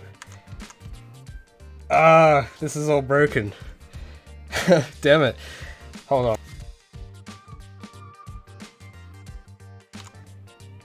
Okay. There we go. Okay, now you can see me and you can hear me. But you can't see my desktop. What have I done? I have lost my Twitch streamer status. Hold on, let me fix this. God damn it. If I turn the camera on, the desktop disables. Wait a sec, I know how to do this. Alright, I think I fixed it. There we go, you guys can see everything, hopefully. Alright. Now, I did have Pepsi, but I don't think, like, look guys, I'm getting old, okay? I'm not a young buck like I used to be, so I have a big glass of water here that I will hydrate myself with. I think it'd be better for my health that way. I don't think chugging Pepsi with that, because it's not Pepsi Max, by the way. This is normal Pepsi, full sugar, and that is gonna kill me. So we're gonna do water for the chug. So we're them hydrate emotes. I can't do it unless we redeem the hydrates. I'm gonna call your bluff. You guys didn't have hydrates at all, did you? This was a trick. You guys didn't have any, and you just wanted me to drink water without redeeming hydrate. Oh no, the countdown. No. Oh, here we go, we got one. Oh Jesus. God damn it. Alright, for real. A toast.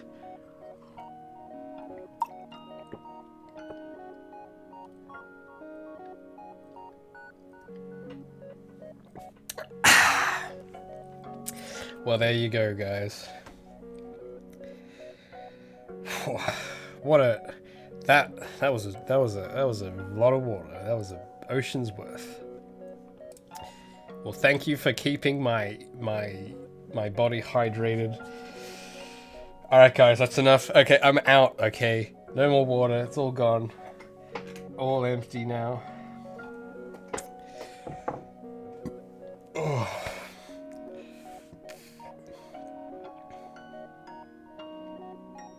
I hope you guys were hydrating too, by the way. I don't know if I mentioned, but the hydrates are also for you guys. So that, you know, because sitting at a computer watching someone work is fun. But being stationary is not healthy for you. You should always drink your water. So I hope that we did something, we contributed positively to humanity today by inspiring 40 people to drink water. Oh, we got people drinking the Beepus? Hell yeah. Nice. I do have my extra supply of Beepus, but this isn't, I'm not sculling this, guys. Don't do this to me. I can't, look, I'm not a young, like, school kid like you guys, okay? I'm not a college student anymore. I can't handle it. So, you guys can chug your Beepus if you want. I'm gonna stick to chugging, maybe, I don't know, should I refill the water? Maybe. I might have an extra supply of water in my flask thingy majig here. Let me refill that. Do some alchemy. I'll save that for another special occasion. Alright, back to work. Yeah, chugging soda is painful. I'm glad you agree. I haven't chugged soda since I was 15 and never again.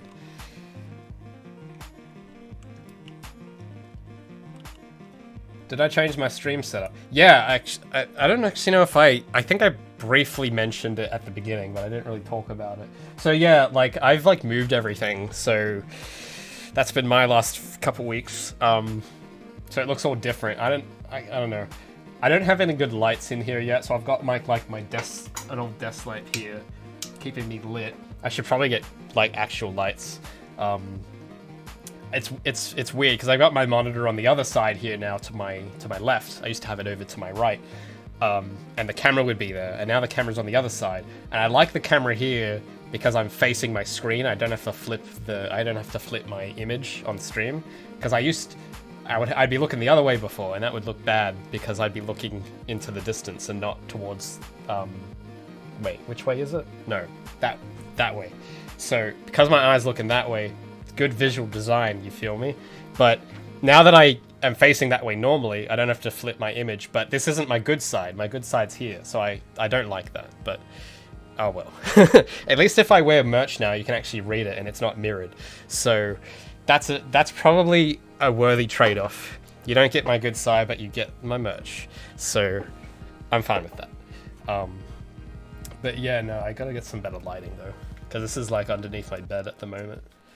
My couch is now behind me, so actually I have a little, I don't know if this will work, but yeah, so you can sort of see behind me, there's my little Totoro friend back there, hanging out on the couch.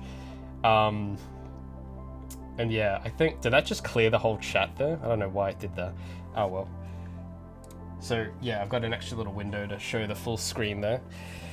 But yeah, it's a cool little backdrop. It's just you can't usually see it when I'm in this tiny window in the bottom here. But I think there's a poster too. I don't know if you guys can see, but there's the Gavphone's print. It's in a frame now. It's not blue tacked to the wall, so premium. So yeah, I thought it'd be kind of cool to have that at least instead of just a wall of prints. Anyway, back to work. God, I have so many tabs open on my other screen. Let me just sort through these. Thanks for the generous hydrate, Mr. Nater.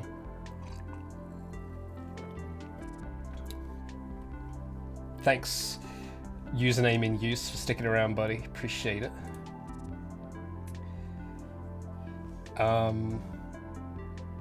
I should, yeah, actually, you know, because I'm going to do some more modifications to the setup over Christmas. I've got some gear coming that I want to upgrade, and I'm thinking I might move my microphone closer to the camera, because it's over on this side, and every time I turn, I don't know if it sounds really bad or not, but I think I should probably move it.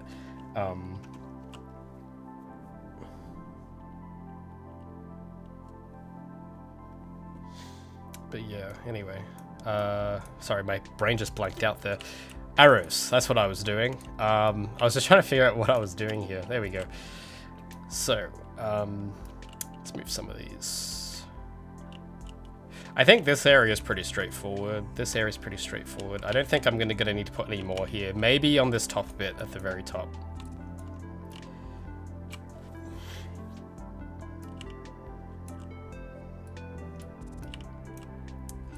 So let's move that. Ooh.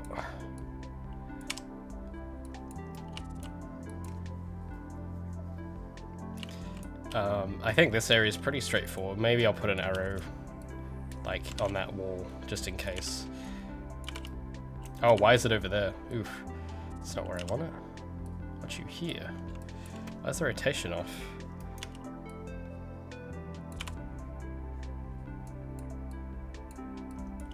I'll put you there.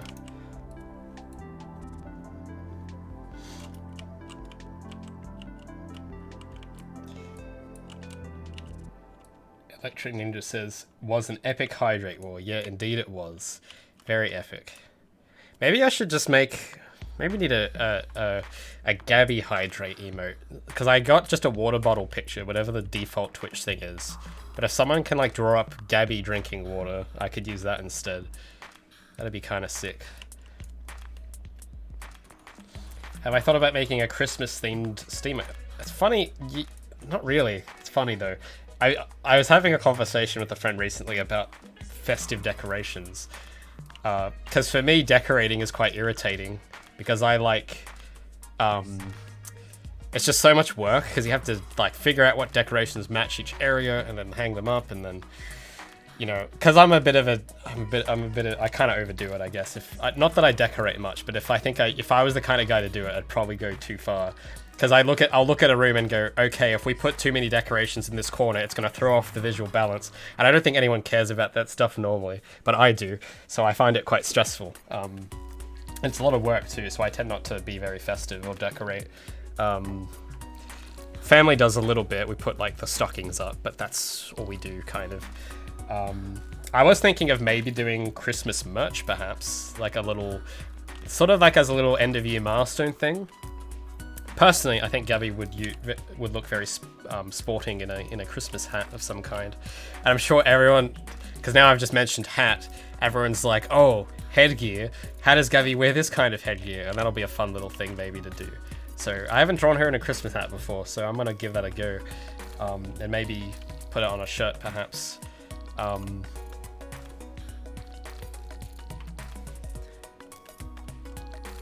Hydrate should be 10 crates. How much is hydrate at the moment? I have no idea. I haven't checked in a while. Hydrate is 100. That 10's too cheap, guys. Come on. I don't like. Look, okay, I get you trying to help me. You're trying to keep me healthy, but like, if I drink too much, I'm gonna like water poisoning, guys. You remember? You can die from water poisoning. That's a thing. Yeah, maybe 50. That sounds maybe reasonable. I don't know. Need some convincing.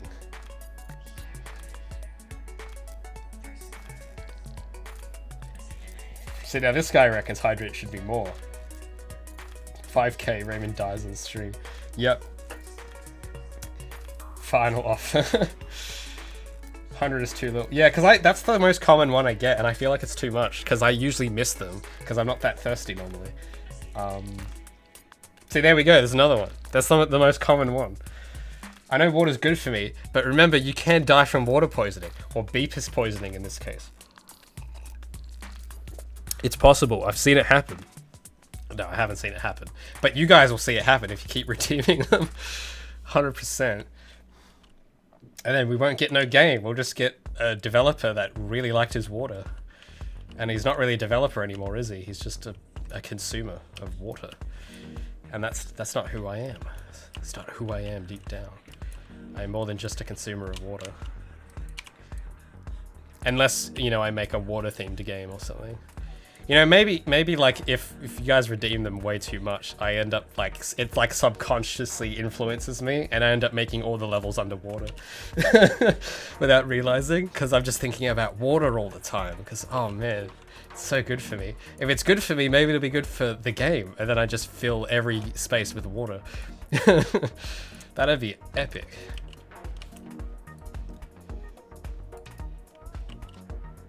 Cranes. Ah, yes. I don't know how to implement those on Twitch. I don't know what those would be. Like, what do cranes do in my Twitch chat? Because crates are the points, but what are cranes? What will they be? You can't have two currencies.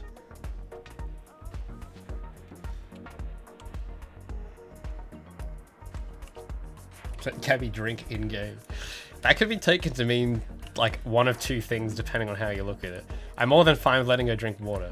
But I don't know if she'd be old enough to drink the other kind of drinks that people usually refer to when they say drink.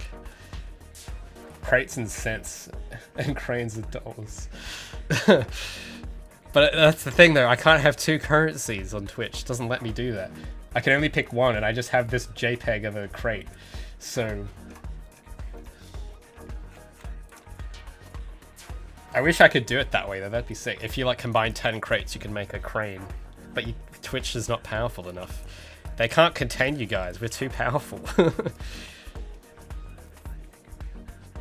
Water is life for sure. Collectible water bottles. Well yeah, I was actually thinking maybe like, because the collectibles are just these abstract glowy orbs at the moment. And I thought maybe having them as hydration things might be cool, or fuel or something.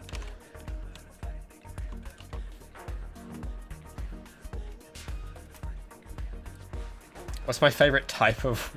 What? There's types? Really? I actually didn't know. What types of water are there? I thought there was just water. Unless you mean brands like Mount Franklin or whatever, but like cardboard water or whatever the hell. What's that one brand that's like recycle? It's like the Jaden Smith brand of water. Oh, you guys. Pool water. Oh, I'm so sorry I had to hear that. Gosh. Well, I mean, look, I can't tell you what you should enjoy. I just wouldn't advise drinking pool water. Distilled? Oh yeah. I just like the default kind, whatever that is. I don't like any of these fancy options. Just whatever the default water, like tap. Is that default? Yeah, whatever that is. Yeah, it's cool. Actually, no, that's actually not true. My favorite type of water is middle of the night water. That's the best. Middle of the night tap water. That's like a specific subset of tap water that is of the finest purity. This arrow is not really gonna fit well here. I might just move this up. I think those two arrows are obvious enough. So I'll just put one up here.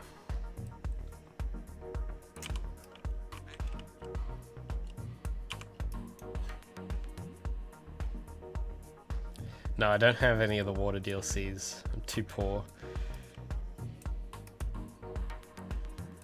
I don't earn enough from making games to earn premium water. I don't have the bottle armor DLC. I'm so sorry.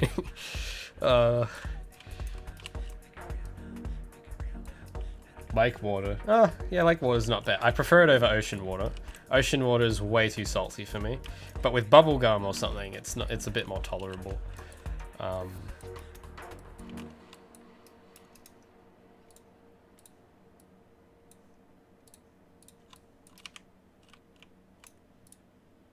Frozen water. Ooh.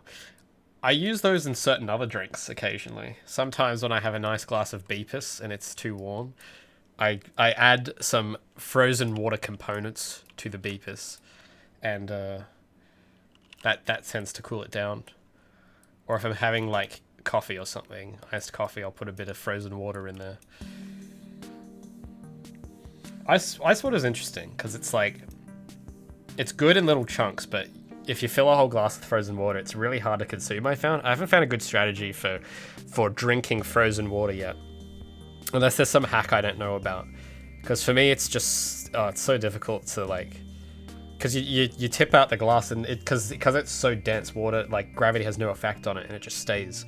And of course, you can't swallow it because it's it's like not liquid, and that makes it difficult. So I don't know if you guys have figured out a way to drink frozen water.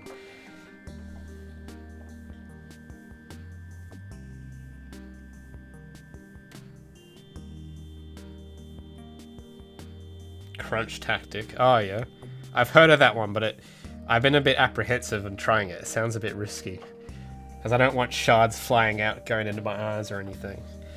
I don't want to damage my teeth, but if it's viable, I might give that a go. Alright, now these grind rails here are really buggy, so I'm going to turn these off. I'll see if I can demonstrate why these are so, like, okay. I haven't actually hit play in a while, so, hit play for you guys joining in that haven't seen the new changes. So, if I try and run to this next bit and get on those rails, they're really sticky. And, like, navigating this area is usually quite difficult, even for me. And if it's hard for me, the developer, it's probably really difficult for literally everyone. So, like, it feels kind of cool, but you try to just, get on the platform, and you stick to it a lot. And you can also glitch inside the crates, which is not good. I don't know if I could do that here, actually. I'll give it a go. Oh, it's put me back here. Like, these rails are nice, and you get a nice view on this one because you can go wee like that. But then when you get to here, like, yeah, see that? Oh no, I'm stuck. So I'm now stuck inside one of these crates now, which is not fun. It's quite big actually, these. Very a lot of space, but it's not enough for a level, so. And I can't, oh yeah, if you wall run at the right spot, you can break out, but it's, yeah, these rails are really buggy, so I might just turn them off. And I should just be able to do that by clicking on them, and there should be a tick box that just lets me turn it off, hopefully. Because I don't want to delete them, because maybe if I fix the detection, I want these back. I don't have to redraw all the sprites, but at the moment, they're not good enough. They're not functional enough to really If I do hidden game, I don't know if that's actually going to disable the collisions too. Can't remember if it does that. Place water inside the crate. Yeah, maybe. I haven't put any Easter eggs at all yet, so that might be a fun little... Just put a bunch of water bottles. Oh, okay. So now it just makes it invisible. Interesting. Well, at least I know you can make these invisible. Because that's how it's supposed to look like, because it's not supposed to have the black on top of it. But the collision... Oh. Can I... Oh, no collision. There we go. Yeah, I'll turn off collision. And visibility.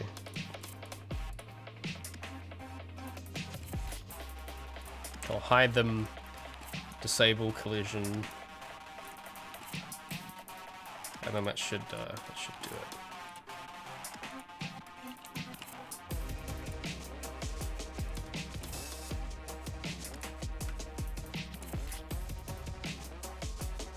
No, guys, see, the way it works is that you need me to make the game, so you can't sacrifice me.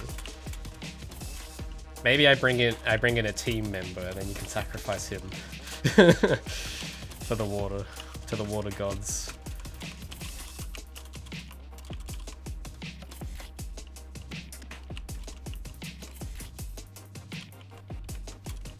Okay, you can't grind on these anymore, so that makes it a bit easier to navigate.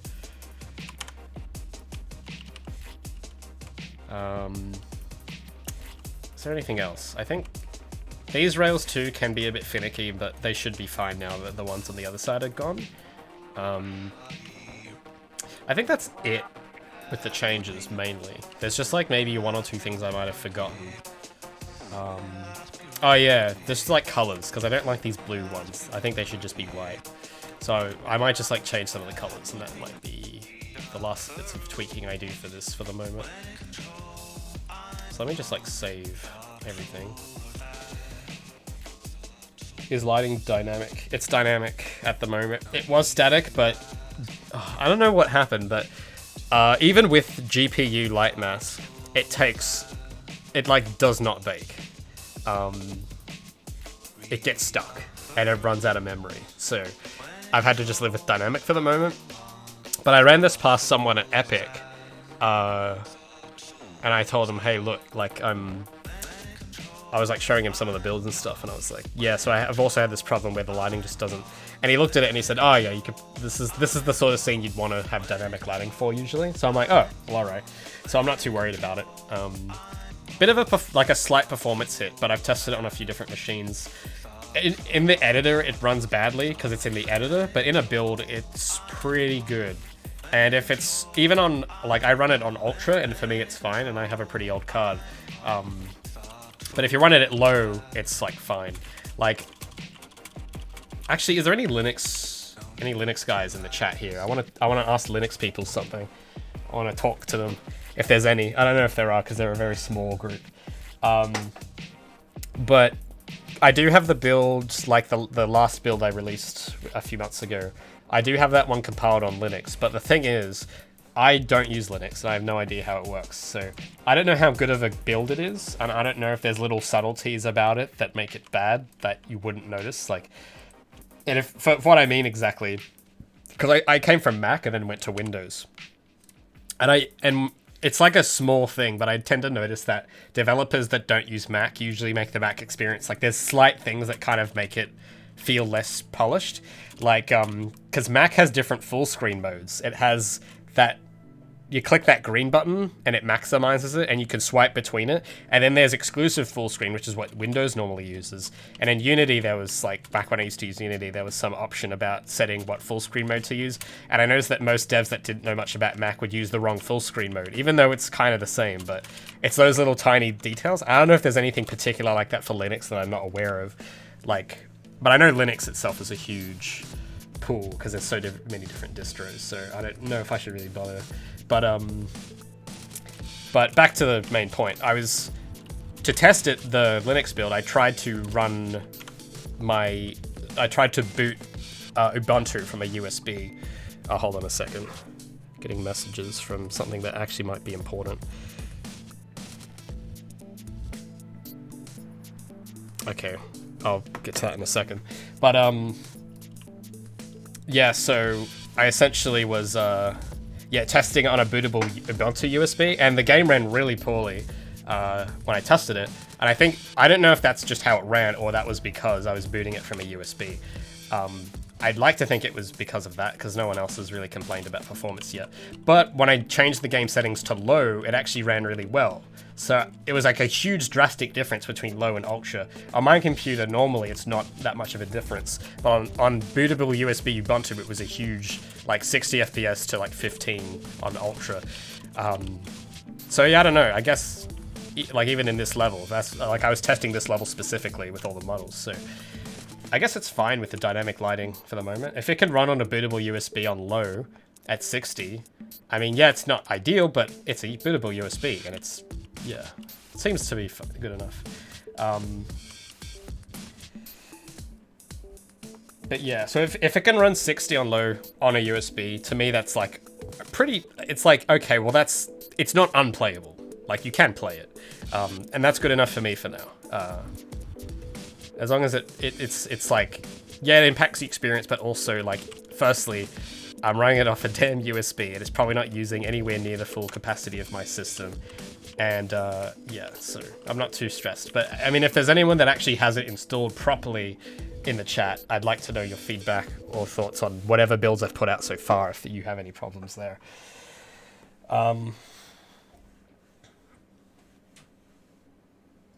But, yeah. Will I implement community level building? Probably not. Just because of how, like, look, I'm not a software engineer. I don't know how to build a level builder. And frankly, maybe for another project, but I don't think it would be smart to do for my first one. There's some changes I'm going to be, like, a lot of decisions I'm making at the moment that are probably going to change a lot of things about the project, where a level builder might feel out of place. So I'm not terribly concerned with that at the moment. But maybe in the future, like for another game. But I wouldn't hold your hopes up for this one. Modding? I'm not sure. Like, it's all cool stuff, but personally, I'm not really much of a modder. Like, the most I've modded ever was probably like adding a UI mod to Skyrim, and then that's it. So I have no idea or concept of how modding works, and I don't know how to implement it. And yeah, so that's that really. I just don't really know much about it, so I can't really say that it's a priority. I'm mainly just focusing on trying to build the best experience I can with my skill set. Modding is not one of those skills, so yeah. I'm not quite sure how to tread that territory, and I'm not going to be able to provide good support for it, I don't think. But yeah. Unfortunately, though, yeah, I doubt it. I probably would doubt it would support it, because I do have to encrypt the pack files. So I'm not going to be, like, if I am going to do it, I got to do it right. Otherwise, I'm not going to do it at all, I think. Because if I do it in a way that compromises the game, and it's like, you know, that's not going to be good for me, especially with the amount of work I put into it. So I don't want to do it in a way where anyone can basically just make their own copy of Project Feline with the assets I've given them, like, you know, that are supposedly meant to be encrypted or whatever. So yeah, you could probably understand that it's not in my interest to do that, of course, because I've spent a lot of time on this. And considering how little I know about the modding community generally, I don't think it would work very well for me or for the players, because I don't know, like, yeah, I don't know the subtleties of it, and I don't know how to make a game mod friendly. And, you know, you got to pick your battles, and that's not a battle I'm going to pick. I'm going to pick different fights for this one. Sorry, what was I? Oh yeah, I was going to change the color of the rails. Sorry, I've just been like panning around this for the last 10 minutes. I was going to change the rail color. That's what I was going to do. Maybe I'll make a version, like hypothetically here, don't hold me to account on this. This is not a promise. But I think if I was to give players a level builder of some kind, I'd probably want to do it in a way that feels like Halo Forge, something like that, where you don't really have to mess around with, you know, files and Windows Explorer and Pack Manager and whatever. You can kind of just hop in the game, you have tools that in the game, you don't have to exit the game at any point and you can just build stuff like in Halo Forge or in Mod Nation races. But that is really complicated. And I do not have the skills for that currently. So for me, it's a choice of like, do I sacrifice my limited time on this planet to learn that for this game and everything else I want to do? And it's like, you know, at the moment, I'm just not interested in it right now. I'm more interested in just seeing how much I can deliver without things like modding or community support or whatever. Just like, you know, you open the game, there's the experience, you play it, you experience it, and it's like satisfying and it's the best thing I can do sort of thing. That's sort of what I'm interested in. And it's just simple, you know, because I think when you add community mods and stuff, it makes it more complicated because there's infinitely more variables on what the game is, because the game is not just the game anymore. It's now a tool and a game, and like, it's cool in concept, but you also have to think realistically, could I execute this? And I don't think I can right now. So for me, it's either you do it right or you don't do it at all. And I don't think I could do it right, like with my current knowledge of the engine. That could change, but at the moment, presently, I'm gonna have to pass on that and not fight that battle at the moment.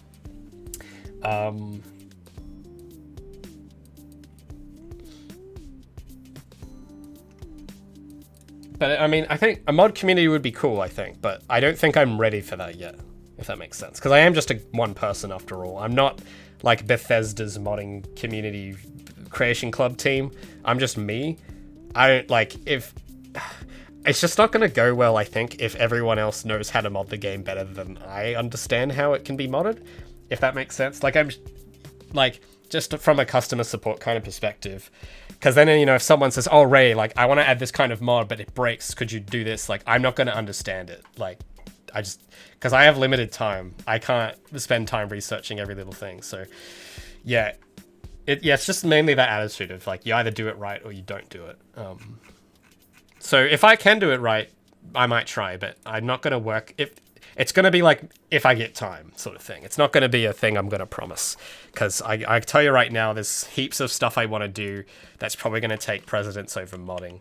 But I think it's strange, because that's probably one of the few ideas that I think would be cool, like modding sort of thing. But I know what my limits are. I don't know all my limits, but I know that in that regard, I am. There's people that are going to do it better than me there, so I might as well wait till I learn how to do that properly before I try. I think I might make these white. Yeah, I don't like the blue here. So yeah, that's sort of my mindset about it, because a lot of ideas I get suggested, you know, I usually put a lot of thought into them, and I can evaluate whether I think it would fit. Community mod, I think, would be neat in this kind of game as it is now, but it's, yeah, to actually get it to work is, I don't think it's going to be worth fighting yet. There's other things I want to do that will probably, people will like anyway, and it's, even so, it's not necessarily about pleasing the most amount of people. It's just me trying to make something I think would be kind of cool. So my mindset is, well, I think, I don't want to try and go into too much detail because I haven't confirmed a lot of this yet, but I've been like, I don't want to hype it because it's not ready for hype train yet, but I'm going to be making a lot of big changes in the next several months. We'll see how that goes. Just don't take my word on it, because actions speak a lot louder than words do. So, but I'm just letting you guys know that over the past few weeks, I've been thinking of some radical changes to the direction of the game. A lot of ideas that have been building up for years and accumulating over, like, a lot of radical stuff that might make modding just not fit. As to what those ideas are, I probably won't say, because I don't want to like set expectations too high, but I feel like it's right, because I feel deep down that this would contribute so great to the experience, the stuff I'm wanting to bring in. So I guess all I can ask is that you guys sort of trust me on it, and if it disappoints you, then sure, whatever, there's like probably other games for you anyway, but if it's something that you would like, because it's something I like, then that's cool. And that's sort of what it's about, essentially. I'm just sort of trying to build this thing I think would be neat. And if I'm lucky enough to find people that also like it, then that's awesome. But I don't think I'm ready to kind of try and build a game for everybody, because if companies can't please everybody, then how the hell am I going to do it? You know? It's just not... No, it's just not, I think, what it's about. So... sorry, I missed a lot of chat messages there.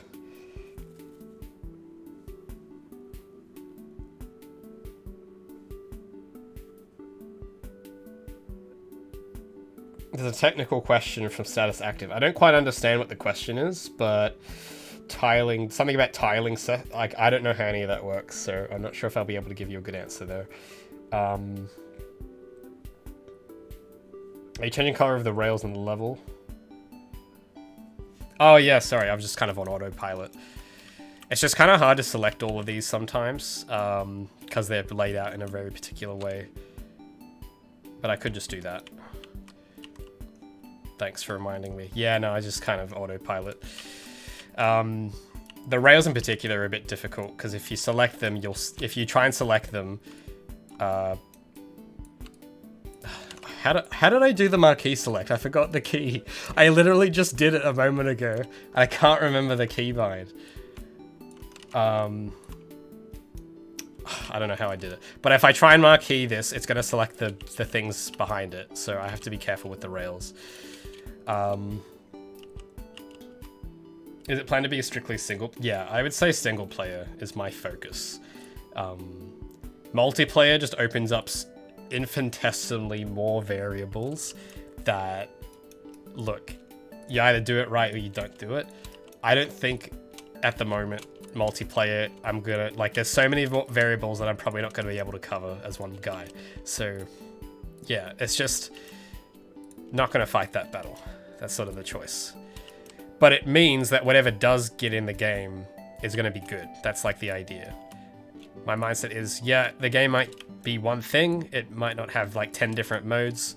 It might only focus on one specific aspect, like single player, but I want to make sure that that aspect is done well. Because, you know, there's breadth and then there's depth. I think a game with breadth is cool, but it's not the kind of game I think indies should be making.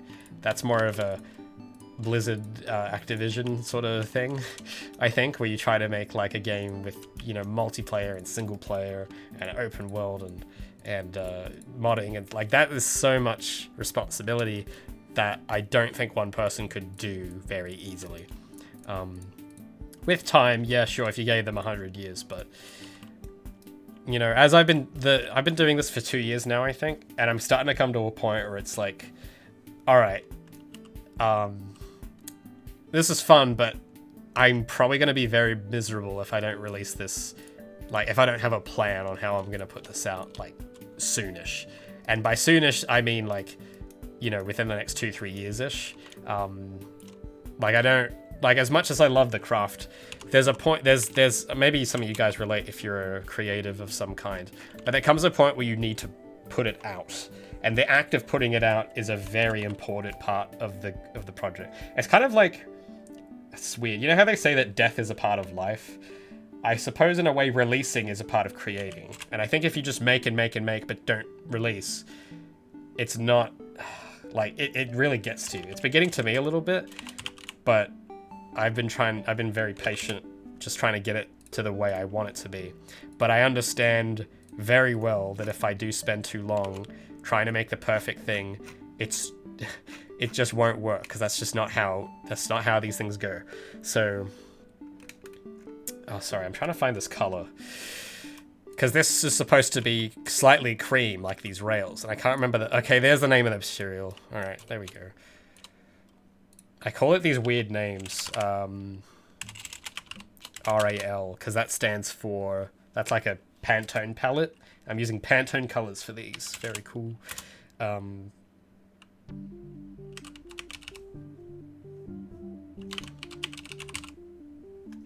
think it's this one. There we go. There. Oh. There. Yeah, so now it's all like cream. I think that just looked a bit better, to be honest.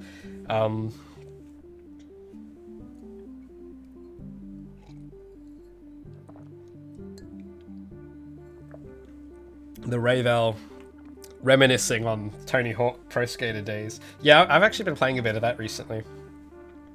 Definitely, I'm just trying to see what I could say without like giving away too much. But I've been watching people. I've given my prototype to a few of my friends, and it's been interesting to watch them play it. A lot of them, funny enough, this is going to sound kind of strange, but maybe it's, I don't know, if you guys have in the chat have made games before, like even a Game Jam title or a small little mobile game or just a little project, and if you had people in front of you play it, it's interesting watching that.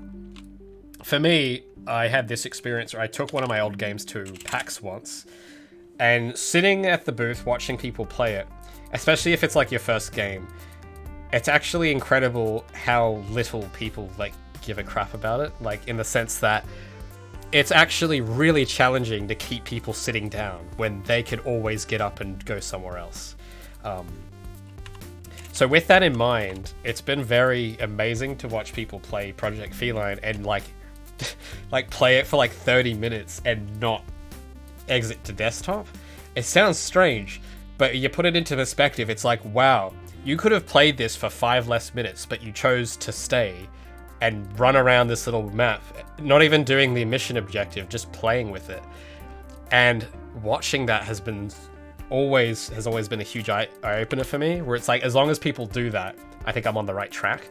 Where it's like, if people sit here for half an hour willingly, you know, not with a gun to their head, like actually sit down wanting to just play around in an empty map with this character, and they don't quit the game, and they don't play something else, and they actually sit and play my thing for that long. And 30 minutes is like, there's nothing to sneeze at, by the way. It doesn't sound like a long time, maybe for most gamers, because they spend like 16 hours a day playing League or something. But it's actually incredible, because at any point they could hit escape or Alt F4 whenever they want, but they choose not to. And if they choose not to, it means that they value your game over quitting it, which means that there's something good about it. And that's just thinking about it that way has just been like, wow, like people actually sit and play this thing. That's crazy. So yeah, because to get to that point isn't actually that easy. Because I've made games before that were really bad and people sit and play it for 30 seconds and then they quit and they've had enough. But the fact that people haven't done that as much, like they play for more than 10 minutes, for example. Even then there's only, if you speedrun through this, there's only maybe 3 minutes of content, but people sit here and play it for half an hour. It's like really just amazing. I don't know if any of you guys have like felt that before, or you noticed that thing where you go from your first project to whatever you're doing now, and it's just amazing that people don't quit it instantly. Because if they don't Alt F4 immediately, it means that it's not terrible. And it might not mean it's great, but it's nice at least knowing that it's not complete garbage. I guess that's what I'm trying to say. So that's just something to kind of keep in perspective, because it's like, making a 15-hour game isn't that easy. It's not. Not saying Project Feline's going to be that at all, by the way. I think it might be 4 hours at maximum if I'm lucky. But it's like, I'm grateful, I guess, is what I want to say about that. So yeah, when I like just going off who was that? The Rave, who said they're just playing around with Tony Hawk and Spyro and just exploring the skate park, you know? It's like that sort of thing is really cool, and I've made some decisions, and I'm going to be doing some development that might facilitate that kind of thing more. That's all I can say about it at the moment. But watching people play it, it's been like, yeah, I want to reward some of that stuff more, where they can just play around, sort of thing. Anyway, sorry, I've just been like super distracted by that point, because now I'm thinking about Tony Hawk, and God, that's such a good game. What was that name of that material? I keep forgetting the name. There we go. Oh, that's the mesh. Oh, okay, I keep clicking on the static mesh, not the material. I keep getting them mixed up. Alright, that's looking a bit better to me. And then there was the ones down here I wanted to change, and that's probably it. I just gotta quickly respond to a message.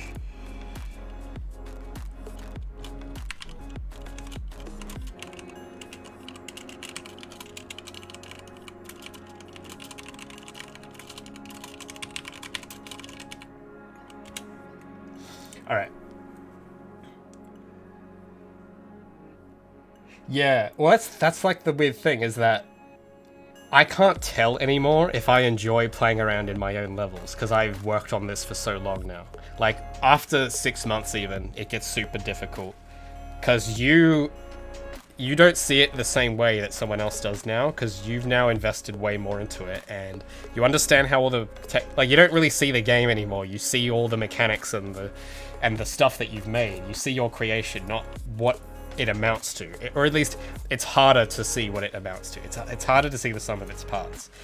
But when you watch someone else play it, it's like, huh? Because I fiddle around in here all the time. Like I always like just spawn in and run around, and I don't know why I do that. Because I don't want to. I'm not convinced I do it because it's fun. Because I don't want to believe that. Because I want to believe that there's something wrong with it that I have to fix. Because for me, it's safer to assume that than to assume it's great. Because if I assume it's great and it isn't, then that is really bad. But if I assume it's horrible and it turns out it's great, then that's kind of a bit more pleasant, if you catch me. So I always am really skeptical. Whenever I catch myself playing in this, I'm like, why am I here? Is this because I'm... You know, like when you look at your own drawing, it's like, you kind of feel proud of it. It's like, is it like that? Or is this actually engaging me? And I can't tell anymore because I overanalyze and overthink it because I've been doing this so long. But you put it in front of someone else, and if they do the same thing, then to me it's like a good indicator that there's something engaging about it that's beyond, like, you know, it's not just me playing with it because it's mine, sort of thing. It's that someone else is playing with it because, you know, it doesn't mean as much to them because, you know, they didn't make it. They don't feel proud of it, but they still play anyway, and that's like, it helps. It's a good radar for me, at least.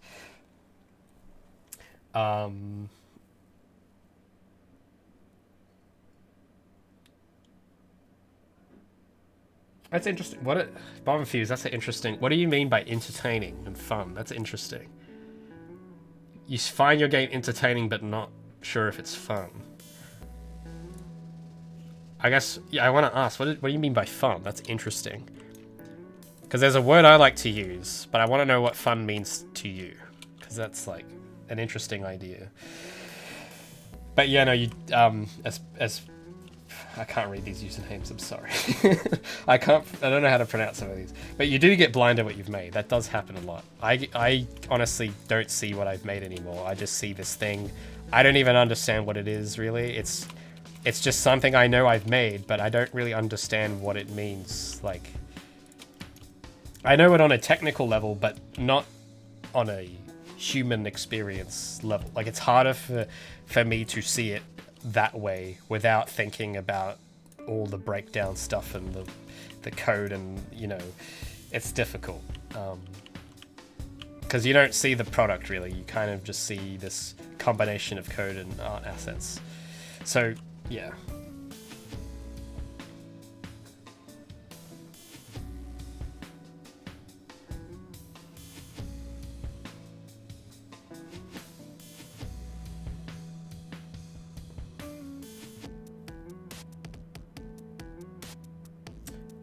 Same, sorry. I don't know how to pronounce this guy's name, but the guy with the 7400, working on a game for UE4, nearly, I can't tell if I yeah, like, honestly, right, what you've just said is exactly sort of what I feel as well. Honestly, like, I can't tell anymore. It's just, I think it's cool, but I don't know if that's because it is or because, like, I don't know why. Like, I know that there's might be reasons, but I can't really determine objectively what it is, because I'm a subjective being, and I don't like that, but that's just how it is, unfortunately. We can't ever really perceive what's actually there. Oh, hold on, I hit the wrong material. There we go. Yeah, I wanted to make these railings not blue, because I don't know why I picked blue. The blue, I don't know, it feels wrong. I don't know why I picked blue, but it's not anymore. It's gonna be white.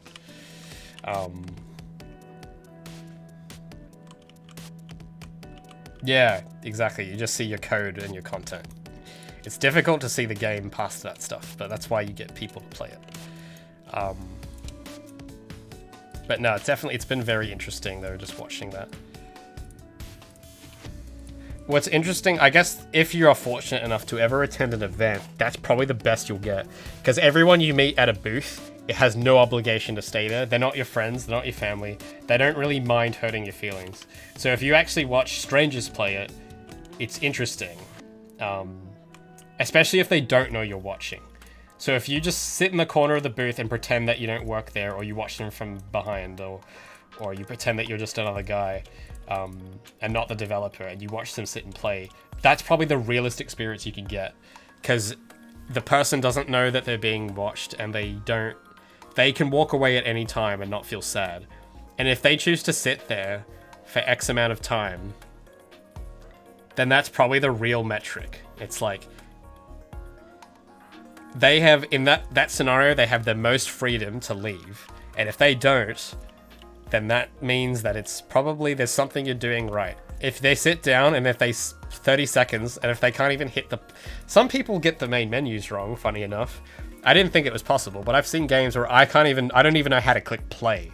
And it's like, okay, and I just quit. Like if I'm like testing, if I'm like looking at itch, trying to find, like the itch store, for example, trying to find games to just try out. So, yeah, there'll be games where I just install them, I hit play, I don't know how the menu works, I don't understand it, quit, uninstall, 30 seconds, I've already stopped.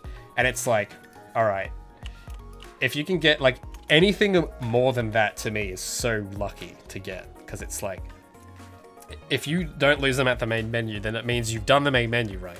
And if you don't lose them after the first level, it means that you've probably done something right about that first level. And I know it seems like very minor things, but it's actually difficult to get it right. And the more things you get right, the better, of course. But just the fact that you got one thing right is actually, it's probably something you should celebrate, especially if it's like your first game. Because, you know, if you think you've done everything wrong, and that's the thing too, people never point out what you do right. They always point out what you do wrong. So if they don't mention something, it's kind of hard, right? Because you feel like they're only focusing on the negative, because that's exactly what's happening usually. But then you neglect all the stuff you did correctly. Like even a main menu, people neglect that a lot. Just having the buttons laid out intuitively, and the play button is the biggest one, or whatever thing you want. And the fact that people navigate it, they know where the play button is and click it.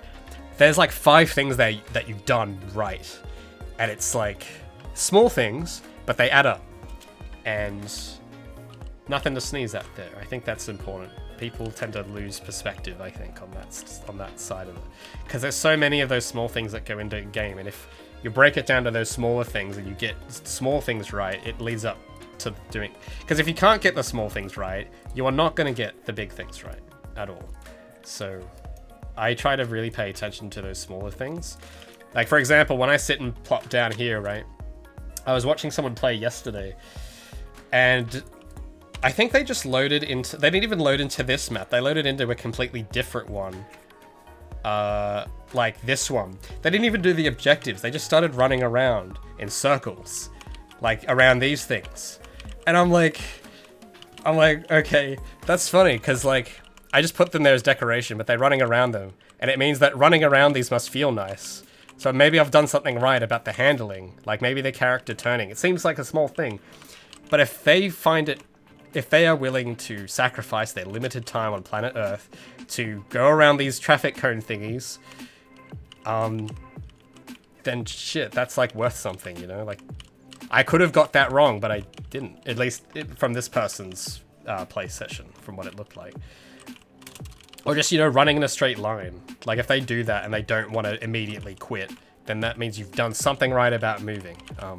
Again, it's very small, but it's important. Yeah, no, I haven't uploaded a build in a while. Like, there's complications with it. I won't get into all of them, but I don't know how many like longer, like more older viewers are here. Or not older, but like people who have been here for a bit longer following this. But back in like last year, I was getting a bunch of like piracy threats because I was doing the character model at the time, and it was cool. I was doing videos on it, trying to teach people how I was making it, but then there was a subset of people that felt that I owed them the model, and they started like spamming me and threatening me, saying, oh, like, because I'd made like, what, 5 videos teaching people how to make an anime character like this one, showing the entire process, modeling, animation, rigging, everything. But they wanted this model specifically, and I'm just like, no, like, why would I give that to you? It's mine. And they were all scheming like, oh yeah, when the new build drops, we're just gonna freaking what's it? U-model? We're just gonna U-model it. And I'm like, not if I don't put it in the game. And then it's not in the game until it's not out yet, right? It's a pre-alpha build. Personally, the reason I put those builds out for free is mainly to test the gameplay. That's more important to me. I don't really care what people think about the models and the environments at the moment, because that's all superficial. It doesn't matter.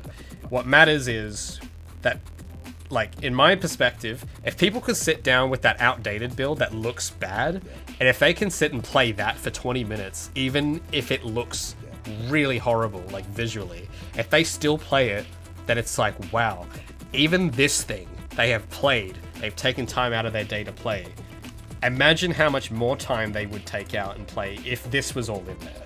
And I feel like if I can nail it in the very simple, blocky bits, and even if in the outdated looking build with no graphics, if people still find that fun, then that means I've done something right with the gameplay, which is probably the most important element of a game in the grand scheme of it. There's all other facets that are important too. I don't discount those. Like, aesthetics are important as well. Sound design's important. But for me as a designer, I kind of have to focus on one thing at a time, because I don't have a team. It's just me. So my goal very early on was to nail the gameplay and make sure the game was actually fun before I invested months and months and months into making graphics and all this pretty stuff that I might have to chuck in the bin if the core foundation wasn't solid. So that's one of the reasons why any build I'm likely to put out before the game actually releases is probably not going to have the fancy models and stuff in it, because that's not really what I'm looking to test. Because you can look at it now on stream and you can get a sense for how it looks. That's good enough for me. If you get the idea on the look I'm going for, that's good enough for me for now. But all I need from players, I don't need to know, like, specifically, I don't need them going super close to these crates and analyzing the texture or whatever. Like, I just need them to tell me how it feels to play, like, with the mechanics. That was the goal back then. The next build I put out might have a bit more in it, but essentially it's just to test the mechanics and the gameplay and the level design. Not the level art, that's a different thing. Just the level design, the layout. Because I think if you add the graphics, people get distracted and they think, oh yeah, this is pretty. And it's like, okay, but was it fun? And they'll say, yeah, because it was pretty. And it's like, well, that's not what I mean, you know, because unless you're a game designer, you can't really break it down as much, I don't think. So I kind of try to keep it very compartmentalized. That's the word. And it's just broken up. And it's like, okay, was the actual layout fun? Was the actual moving around fun? And if it's fun in that basic state, then to me, it's like, all right, well, that's... If all they're telling me is that, oh, this is fun, it'd just be cool if the character was there, then to me, that's like, yeah, all right, that's good enough. It's like, it's good enough, I just got to add the model in and then they'll be happy, really. So if I can get it as good as I can without the bells and whistles, then that to me is, that's a good goal. But anyway. Oh, the Raven's been here since episode 1. Dude, that's insane. That's a long time. I've not seen the movie Grandma's Boy with Betty White, I'm afraid. Is that a Christmas movie? Because it's got the word white and snow in it, and I just think Christmas. I've not seen it, though. Sorry, I don't know how to pronounce this name. I'm trying to read it. Is that a hard C or a soft C? Sorry, I don't know how to do it. You have to teach me. But thanks for that very kind compliment. Me on the list with Toby Fox and Scott Cawthorne. I have to remember who Scott Cawthorne is. Let me Google. I know the name, but I can't remember what he did. Scott Cawthorne. What did he make? Oh, Friday Nights at Freddy's. Wait, really? I'm on a list with those guys? Dude, thank you. It's actually kind of crazy. I don't know. I don't really look at a lot of indie devs, but I'm flattered. I mean, I haven't even finished my game yet, so I'm very honored.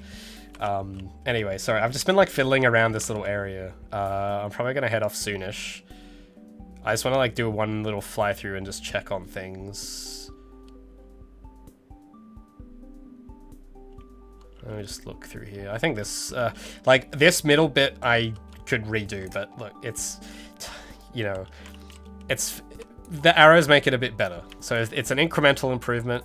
That's good enough for now. It's, if I could do it over again, I'd do a lot of things different, but that's going to be like a few days, and it's just time I can't afford to spend right now.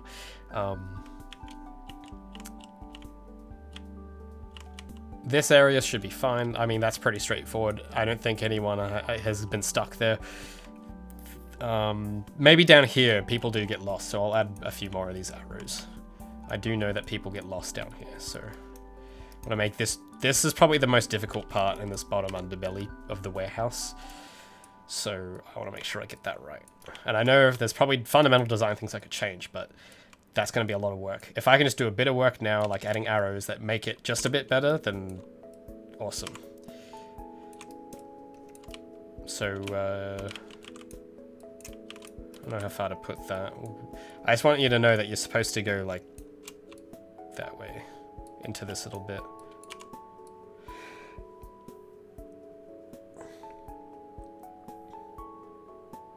Walk through it slowly. Yeah, I'll do a final walkthrough at the end. I'll actually play through it as Gabby after I add these arrows for you dudes. Because I know, like, okay, so the build, going back on that point with me not releasing the current build because of all the models and I don't want them to get ripped and stolen and everything. I do want to release a build soon, like in the next week or so. But it's probably going to, again, have a lot of that stuff stripped out. But it feels, because I've changed a lot of the movement and how the wall run works. Like I've changed the wall run duration, the movement curve and everything. Because the last build I did was in like July or something, a long time ago. And since then, apart from adding graphics, I've also been making little tweaks to the movement. So I'm going to have those in there just without, you know, with different dressing over it, essentially. So hopefully it's still a huge improvement over... When did I put that build out? Let me check. Check the old website. If you guys want to check it out as well, keep an eye on this page, projectfeline.com. Because like I said, I want to put out a new build in the next week, and if it'll go up here. When did I last update it? 0.9.3. That was a while ago. Because does it show me a date when it was last? No, that can't be right. It wasn't 38 days ago. I might have updated the text on the page 38 days ago, but the builds... Is there a way I can see what dates these are? Hold on, I might have to open the inspector or something. I might have some sensitive information on it. When did I upload those? Oh, yeah, no, that was like July. Okay, yeah. So, yeah. Apart from adding the graphics, like I said, I've also been adding these little movement tweaks and changes. When I go back and play that build that you guys have, there's, like, to me at least, I'm like, oh, that feels so bad compared to this, even without the model and stuff. So I think, yeah, I just want to put out something gameplay-wise that you guys can at least feel something that's a bit more accurate to what it feels like currently. But as you can understand, I'm very cagey about, you know, putting models and production assets in, especially in a free build. I'm sure you can understand why it's not in my interest to do that, because I work really hard on them and I'm not a fan of just, you know, having people steal them and rip them and stuff. And, you know, you might say, oh, well, Ray, put the models up for sale. And it's not really the point. Just in principle, I don't really want to sell the models to people. I want to sell the game as an experience, but I'm not really like mad about giving people models from the game and stuff, even if I'm selling them. It's just not, I don't want to be making assets. I want to make games. So that's sort of why I don't do that stuff. It's just not, just on principle, I just don't want to do that. Also, like, you know, making your own models isn't that difficult once you've had a bit of practice. Like, these are probably, like, if I could go back, I would probably redo this a lot differently, but yeah, so that's that. But the important thing is the experience and how it feels. And if I can whatever I put out without models on it, just with the parameter changes I've made, will feel better than the July build. So I want to at least give the opportunity to give that to you guys to try, so you guys can like feel what the gameplay is more like currently, even without the fancy bells and whistles on it. Is there other models being exchanged? I don't know. Like I'm currently contemplating whether, because I have two versions of this level. I've got the block out version, and then I've got this version. However, this version is drastic. There's a lot of differences between this one and the blockout. I did have to change some things, so yeah, I'm contemplating perhaps, because a lot of it is just from 4 different models. Like it's just a crate, like 2 different crates and then a plank and then a crane. So it's very basic. So I'm still deciding, of course, but I might include this one. But I have to do some research onto package signing and stuff before I do that. But yeah, because it's a tricky line, because I want to give people something to try, and I want to get something out of it, because you get a game, or not a game, but you get a prototype to play. I get feedback on it, and it's like reciprocal. But if I give you this with all the production stuff for free, and I get back maybe feedback on the gameplay, which I would have gotten anyway from the blockout sort of version, but then people get all this other stuff that really they don't own, like like the models and animations and stuff that should be, usually you pay for the game to get that stuff. But because this is a free build, it changes it, and I don't want to start charging for it yet, because it's like, I could do something like Steam Early Access where you pay like $12 and you get early access, but look, I don't want to do that yet. I think I still need to do a bit more work first before that sort of thing would be something I look into. For me, it's just simpler to put it out for free, give people a discount version of it. Because at this, you got to think as well, right? Like, you get to play the thing, but also, you get to play it for free as well. So, yeah. So it's the accessibility is my priority at the moment. As long as I can get as many people testing the gameplay, then good. You don't need the models for that sort of thing, though. And if I put the models in, it's putting the game at risk. So that's sort of that's how I'm thinking about it. And I know it's not like the perspective that everyone has, of course, because gamers probably don't think about that thing at all. But yeah, no, it's definitely a tricky ground to tread, because most people at this stage do not share it at all. That's why it's kind of weird for me, because like usually you don't even see the game until it's in its beta or in its release. So to get to play a game this early isn't as common as you'd think. So that's why it's a little tricky to navigate, because there's not a lot of examples to go off, because not many people do it this way, because it is risky for the reasons I've stated. But I really want to try and deliver a good experience, so I take that risk, but I try and be careful about it. Anyway, there was one thing I was going to add. I can't remember what it was now. No, I might have added it, actually. It was back over here. Sorry, I went off on a big tangent there. Oh yeah, I was going to add a few more arrows here, and then that's probably going to be it.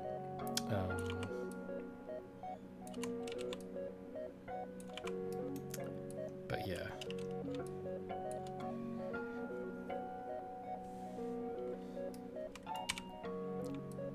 But as for what else will be changed, probably not much in terms of the core gameplay. So whatever I do release in the next couple weeks, it's going to have the movement code is all going to be the same. Like, it's going to feel the same. It's just going to have the old blocky Gabby on it. It's just a reskin, essentially, if you want to look at it that way.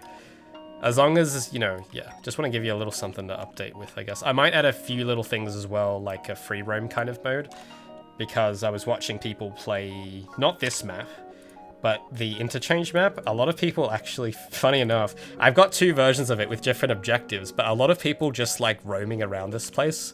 So I might make a version of this map that just has no objectives that you can just run around in. That would be super easy to implement. So I'm going to get on that as well. I might just do that now, because I've kind of got all the arrows in here. Do I need to add? Oh, I might add 2 more. And then I'll just go and make that, because that would be super easy.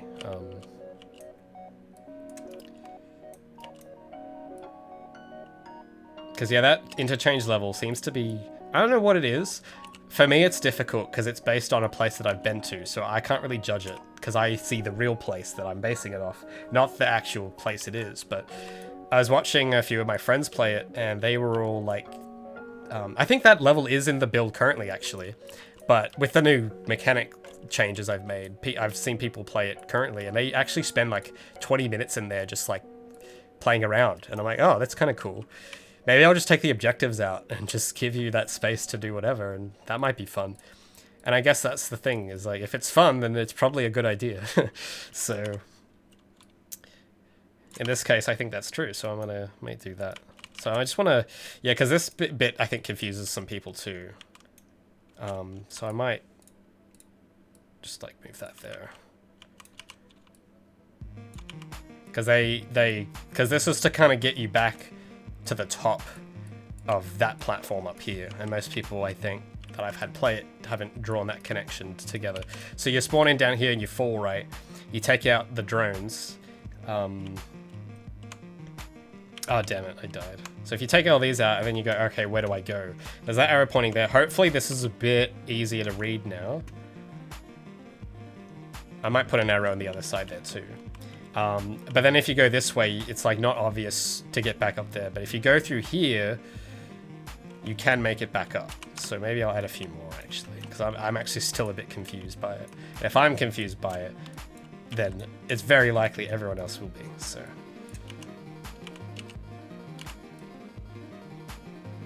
if I just rotate that. Oh, sorry, I missed a hydrate there.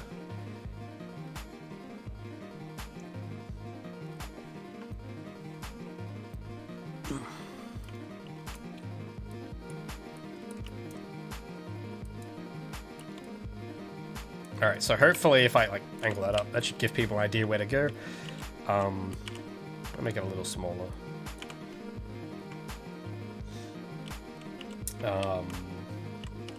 And then there was one more I was gonna add. Where was that?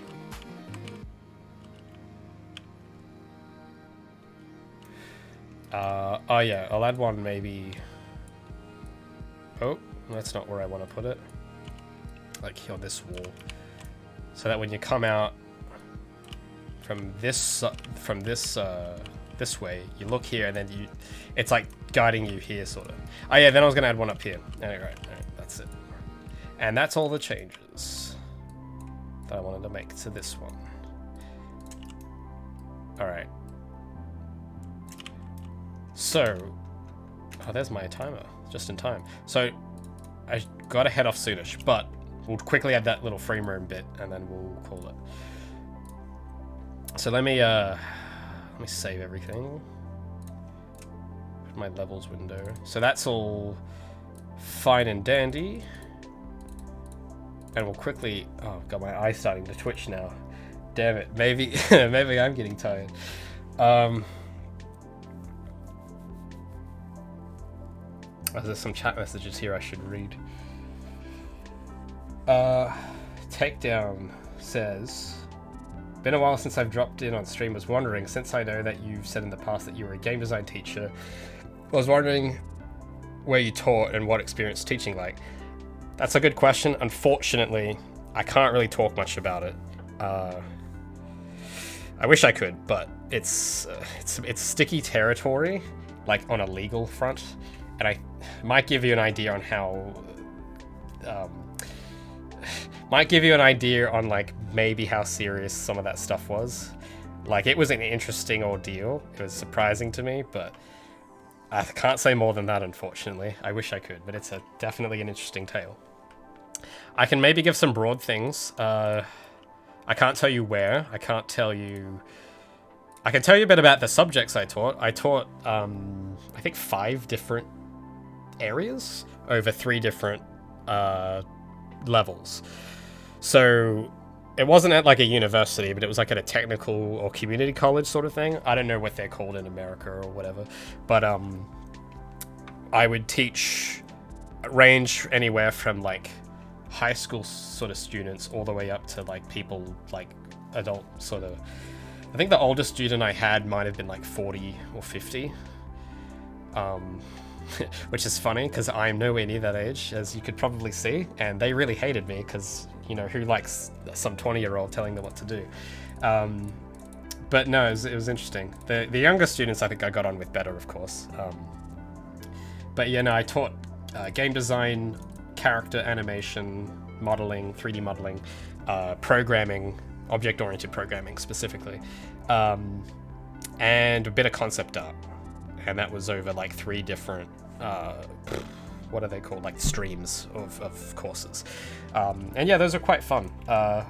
Some of my students, I think, knew about my channel, and I don't know if they still watch me or not, but yeah. But things there, yeah, I couldn't stick around that long, unfortunately, but I was there for quite a while. Ended up leaving to kind of pursue this more, but it was, it's very, very interesting. I will say though that like, it's an interesting kind of environment to learn in, especially in Australia. But yeah, I would always recommend, if you want to learn like game development, the best way I've learned in my own student experience is just YouTube mainly. So I would say if you're curious about like learning game development, try and learn as much as you can before enrolling anywhere, because it's probably going to be better, like from my own experience. How long have I been working on this game? 2 years, roughly. Almost under... Well, I can't really answer that question, unfortunately. I can't give an answer. But yeah, no, it's really... Hold on, let me open the other map. I was going to make a free room. Sorry, I got a bit distracted there. But that's an interesting question for sure. Curious. Trying to think. I don't know, what do you find interesting about that? That's curious. Are you thinking of doing teaching as well someday? Or enrolling anywhere? Because if I know like what your goals are, that might help me answer it a bit better. Or is you just out of curiosity? I don't know. All right, hold on. Let me find that map.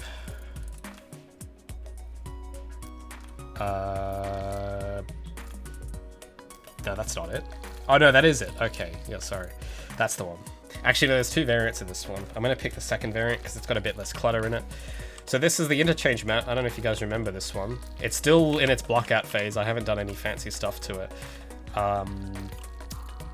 But yeah, people really like just roaming around this one, so I'm going to quickly make up a free run mode. This current one I've got loaded is the race mode, and there's just a bunch of checkpoints that you have to run to. So if you like, you know, run through here, you like get the checkpoints and you just do it as quick as you can.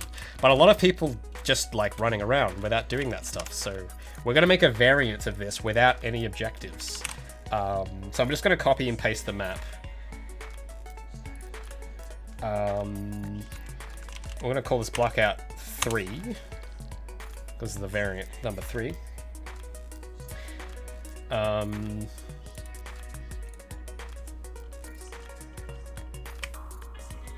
Alright, so now I can modify this. So you notice that all the checkpoints have, for the race have been placed around like this. And they unlock as you go through each one. So they're all already there spawned in. But you start the game, it hides them all and shows them in a particular order. And I have a blueprint that controls that. So, because this is going to be free roam, I could probably just get rid of most of this. So this is for collectibles, this is for the timer, because it's supposed to, you can make it so that it gives you a time limit. So if here's a cool little neat trick. This is probably a bit technical, but if you guys are curious about how I set up my systems, in this level, I can set the, where is it? Yeah, so if I did a thing, I could change it so that it counts down and you have a time limit, essentially. I just can't remember what I did to change it.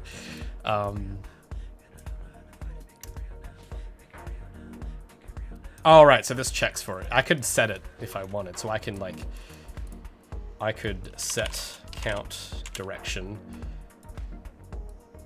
And I could tell it, hey, set to decrement. And if I do that, You see it starts off at 5 minutes instead of 0. Let me like go back to the normal spawn point actually.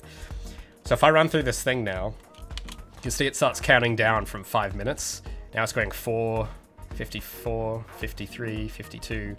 And then if I get rid of that little bit, it'll start off at 0. And if I cross the checkpoint, it starts counting upwards. So there's a cool little thing I've got there. But because this is going to be a free roam map, I'm just going to delete all of that. And we're going to change the game mode to free. And I'm going to go and look for all of the checkpoints and just delete them. If I could find them. So yeah, here we go. Checkpoints. Just get rid of all of those. And then if I hit play, and I'll change the music because it's got the fast music in there and I don't want the fast music. I might just have no music maybe. Make it empty. So yeah, now it's just like an empty level. And you see the HUD changes as well. So now I've got a health thing in the corner instead of the timer. There's no stopwatch in the top now. There's no checkpoints or anything. It's just nothing. It's just no objectives. There was something I wanted to get rid of. There was a collision box. Yeah. So this big window thing is actually kind of annoying. So I'll just delete that so you can actually climb on the top there and go out of bounds. Because people do that anyway, and it's actually kind of fun. So I'm thinking I might expand the map to have a upper level of some kind. So if I wall run around, let me full screen that for you guys. So if I wall run around here, I could get up to that ledge now. You could get there anyway, but now it's like, now you can actually like do it from here and you can get on top and you can just kind of run around and stuff and it's like cool. So there's this whole area up here that you can just sort of play with. Maybe I'll put some geometry up here later, but yeah, so now I have a free roam mode for this. That was quite easy. All the checkpoints and enemies are gone. It's just, you just do whatever you want.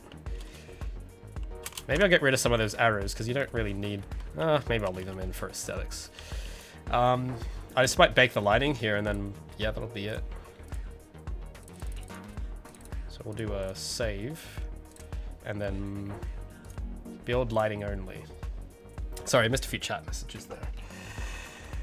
Yeah, if you guys look at the website, I do have a roadmap up of some features I want to add, like a ledge grab and clambering. So you can like climb up walls a little bit and then grab the ledge. That's the next thing I'm probably going to work on when I come back from my break. But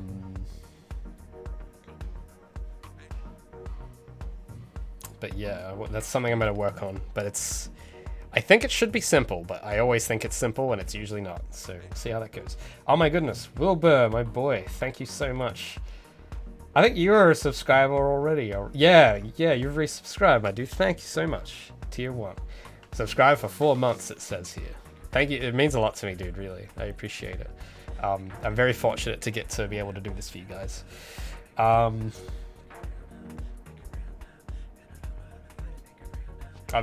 other guy had the teaching question. Also, so you're wondering, I want to become a game designer, I was wondering how useful that would be. Useful as in like how useful teaching would be or studying? Because those are different. You could always like, if you want to be a game designer, you could always like do a course and then try and get a job as a teacher, but unless you really know your stuff, I would advise against it. It's usually a good idea to actually make something first before you start teaching. But if you're talking about just general learning game design, yeah, dude, YouTube, is a great resource. Even my videos, like I know I don't make tutorials per se, but there's probably like once you know the basics, I'm sure there'd be some valuable things you can learn from the stuff I've made. Studying. Okay. Well, yeah. Well, as a teacher, I would recommend just teaching yourself. It's usually the best option because you know you better than anyone else, and if you really care about it, you'll probably do it better than the class. And a teacher is probably, in my experience, at least as a student, a teacher is probably going to hold you back if you're really serious about it.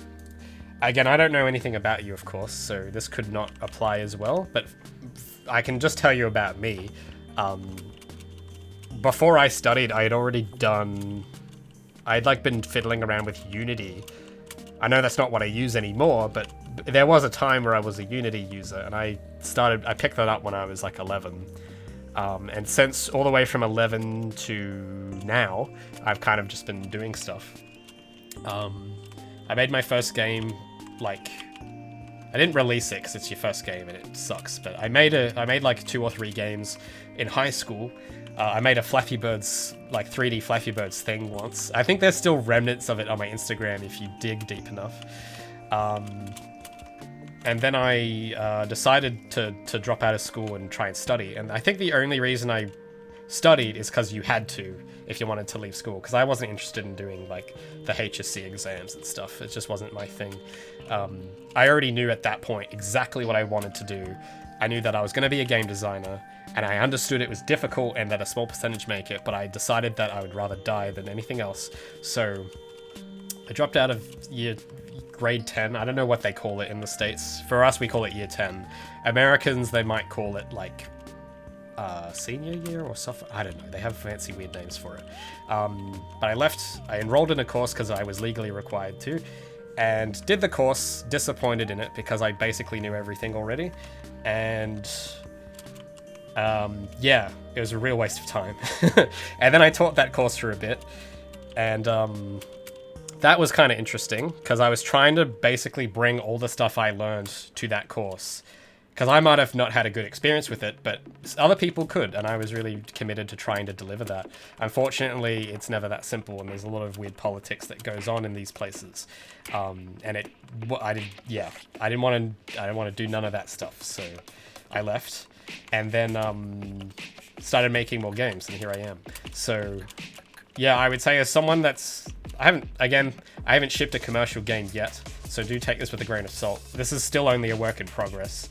But I have made a fair bit of games. I've made about 20 different, like, smaller games before this one. Some of them from game jams, some of them from, like, other side projects, student work. And as someone that's done all that stuff, I can tell you that I learned way more just teaching myself on YouTube than anywhere else.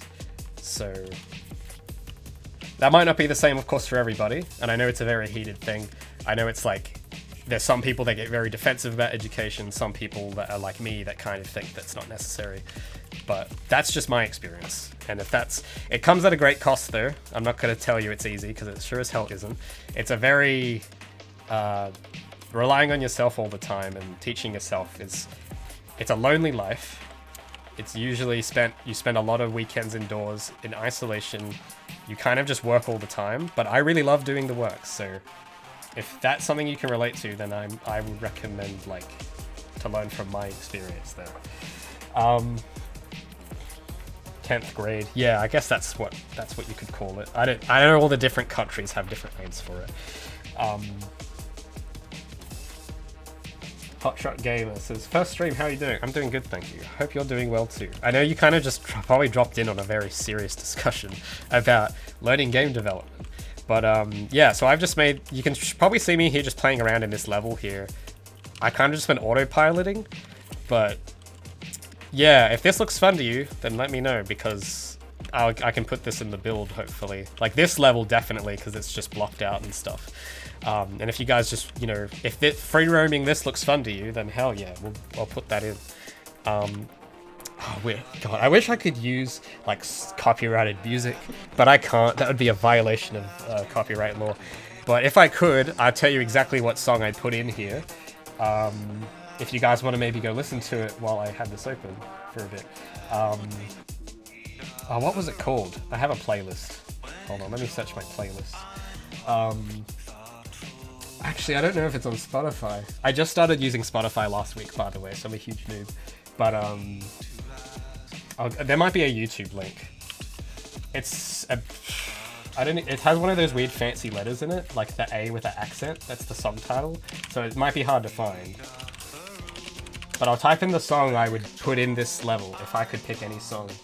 Oh, what is it? Hold on. Let me find it. What was it called? I think it's French. I don't know what the name is.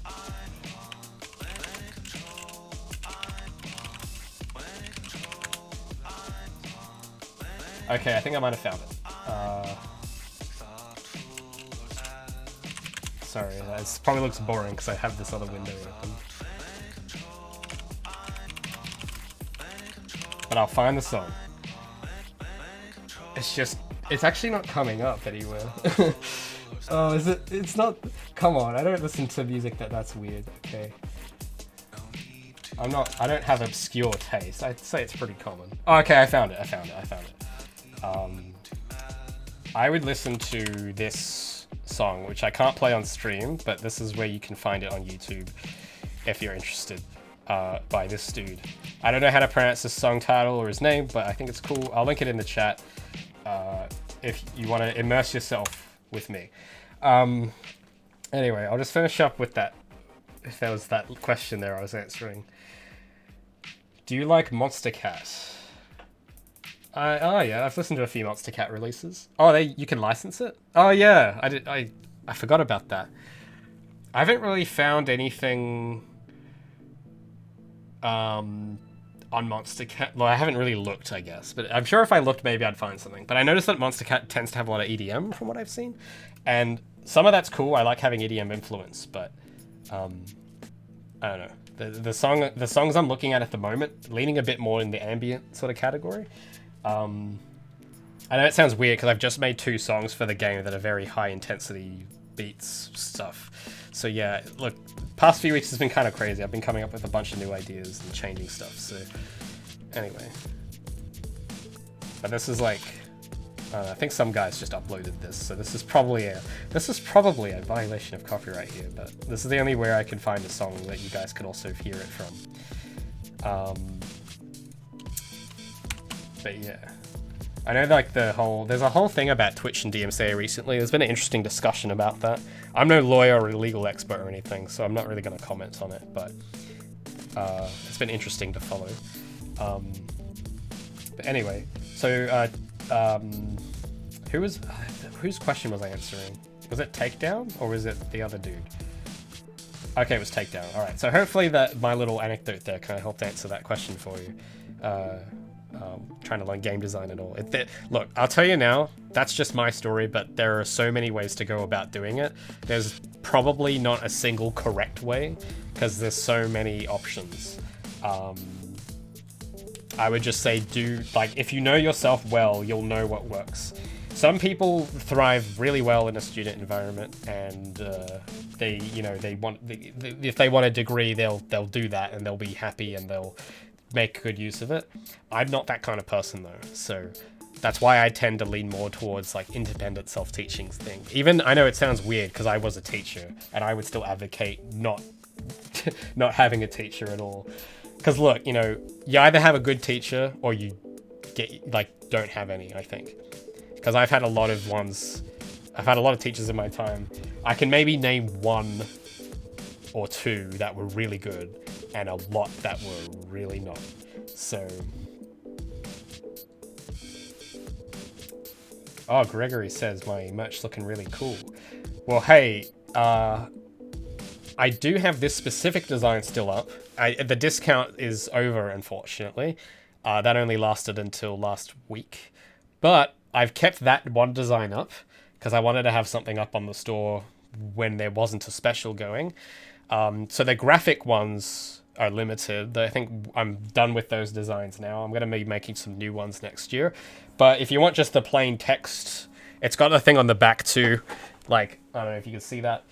It's got just text on it. And I know some people do not really like having anime catgirls on their shirt. I respect it. So if you want just a plain shirt, I still have this one for sale. The Rave says, oh yeah, if you can get it like, maybe not an assistant, but if you have a mentor figure, that's a good guy to have. I've like, it's funny. I had this teacher who, he started off as my teacher, but then we started just hanging out like a lot, and he kind of became a mentor figure for me outside of the curriculum stuff, because the curriculum was horrible. So he just kind of helped me out, and I was so lucky to meet him. But unfortunately, it's not as common as I'd like to think. The rare people, it's hard to find them. But I was very fortunate because we still talk, and he's like pretty great dude. And yeah, it's funny because basically everything I learnt from him and have helped with was all outside of the courses that we did and had nothing to do with with like the curriculum at all. So that's why I kind of advocate it's good to meet somebody. Meeting people at courses is common, I think. Like you can meet a lot of people there, but you got to meet the right people. You know, you can meet a lot of the wrong people, and that's usually what I like avoiding. But if you do manage to be lucky enough to meet the right person, then that's great. Then you could probably just hang out with that guy, and that's probably going to be better, from my own experience at least. So yeah, anyway. I'm probably going to head off, but... Oh, the rave. Your ex sold your clothes. All my merch was in it. Oh man, I'm so sorry. Oh, sorry dude, that's rough. Well, hey, if you need some designs, keep an eye out for the store, for Project Feline store. I'm gonna be putting some stuff up there soonish. Again, like, I'm not much of a festive guy myself, but I have been considering a Christmas little thing as like a little treat for you guys. If you really are curious to know what Gabby would look like wearing like a Santa hat or something, I'm thinking I might do a shirt design of that, because it's interesting about the merch thing, because I know a lot of YouTubers, it's a great way to get an income. It helps us out a lot, but I actually do love designing shirts. I think it's really cool, because I also, apart from game development, do a lot of graphic design work on the side, and designing shirts is so fun. I've been designing my own shirts since I was like 10 years old or something. But the first shirt I ever made, I hand drew a picture of Sonic the Hedgehog and like ironed it onto one of those like make your own shirt kits, and that was like the first shirt I ever made.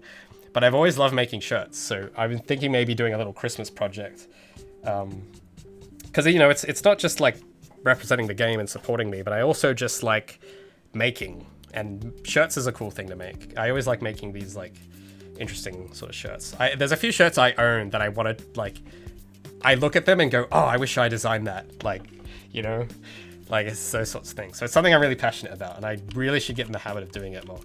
Anyway, so this is all saved now, I think. I'm gonna have to do a bit of tweaking to get the build out, which should be soon. But I've probably rambled on enough. I think that's all the work I need to do. If I sit here longer, I'm gonna be here for another 2 hours just chatting. But oh, I got a highlighted message. Oh, you follow me on all my platforms? Oh, thank you. Yeah, well, thanks for coming. I know that I wasn't really expecting anyone to show up, because I know I'm supposed to be on break and all, and no one's probably paying attention to me at the moment. But I appreciate it. How many people did actually have shown up? Oh, we got 30 still. Gosh, that's pretty consistent. It's been like that for most of it. Appreciate that a lot. Thank you.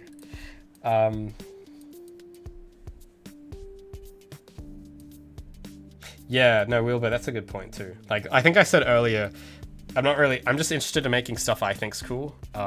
It's definitely tempting once you get people following you, I will say.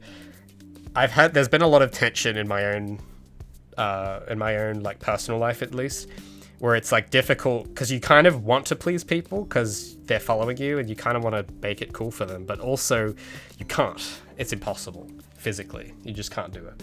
So there's been a lot of tension around decisions of the game. You know, there's actually been points where I was actually considering to stop making devlogs because it was just too much. Like, you know, like I get a lot of comments frequently about like feedback on the game and stuff, and it's sometimes like it's generous and nice, but it's like too much sometimes, because it's like I don't want to fall into that trap of making what they want versus what I actually want, because I think if I don't want it, whatever I make is gonna be of lesser quality by virtue of me not really wanting to make it, and it becomes about pleasing, and that's not a good, I don't think it's a good place to be. So I know that means that it's not going to be the game for everybody, and that's fine. It's not really about that, because there's the temptation there for sure, because if you make it for everybody, then that means more people buy it, and that's like cool because you can get an income, and that's nice and all, but there's tension, I think, between this business side of it and making something. There's that phrase that I heard. This is a bit of a tangent, but there's a phrase I heard where someone was commenting about another indie game somewhere, and it was like, Oh yeah, you kind of have to see game developers as artists, which is funny because that's how I see them anyway, because I am an artist and a game developer at the same time. But it very much is an art in the sense that some art is very strange and some art is obscure, but it's kind of there to express something. It's not necessarily there to sell. And there's tension, especially if it's something you care about. So that's something I've been dealing with on my break, because now that I've been like unplugged from it, it's like I can now let that set, and I don't really have to like. I can just sort of let that sit with that a bit and really think about what it is I'm doing. And yeah, I'm gonna definitely. Yeah, I want to keep doing the devlogs, of course, because those are really fun. But I want to do them differently, because the way I've been doing them up till now has been like cool, but it's been super tiring and exhausting, and I kind of just want to change it up, make it feel a bit more personal maybe, or a bit more casual, because I take like way too long to make them. I know it might it probably shows because I've got the the production quality and all that, the scripts, but it's just it takes like, if it's taking more than a day or 2 days per video every month, it's just like it's time away from the game, and I think I got to change stuff. So I'm gonna be doing some rethinking on that end, but it's definitely. It started off with me just doing what I wanted, but it definitely became a concern when more people started watching it to try and make them happy. But I think the right thing to do is to just keep to my vision and see what happens, even if it's not what everyone wants, because it's like I'm not going to be able to please them anyway. So what's the point? Thanks for the hydrate, guys.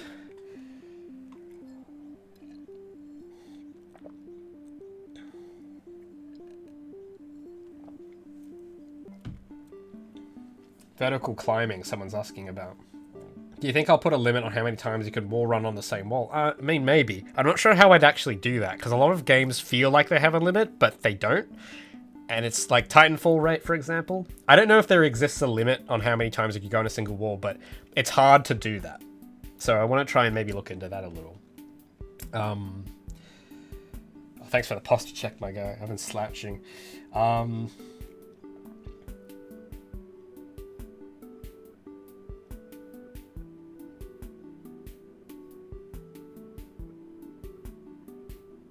Do I have any tips how to release a game for everyone to play? Oh, maybe I kind of have answered that already, I guess. But essentially, sorry, I'm just reading this message now.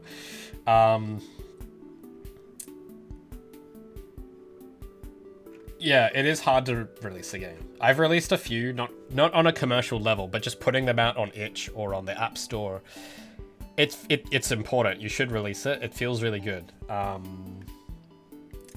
But when it's weird, because I guess what I'm doing isn't releasing a game yet. It's different, because I'm kind of a bit of a mix between an entertainer kind of, or an educator, and a developer.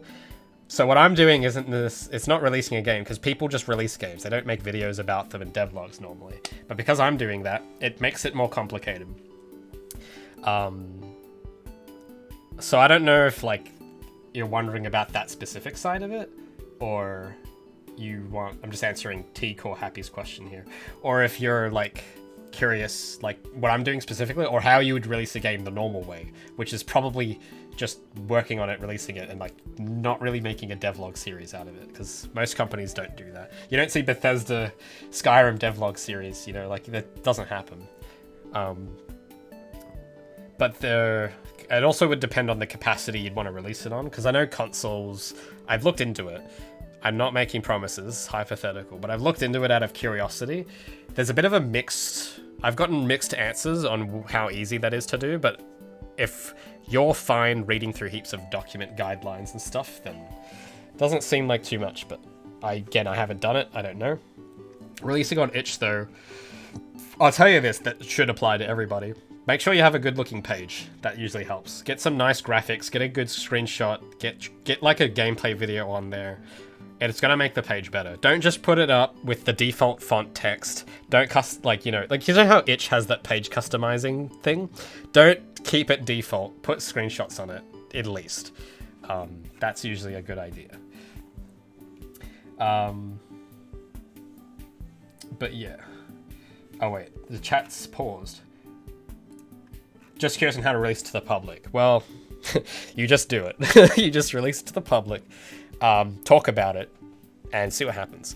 There's probably a lot more to it. Depends on how, like, if you're doing it to a commercial capacity, there's probably a lot there in regards to marketing and social media presence and stuff that I'm probably not the guy to go to for that. But if you post like regular screenshots, and that should do you fine, I think.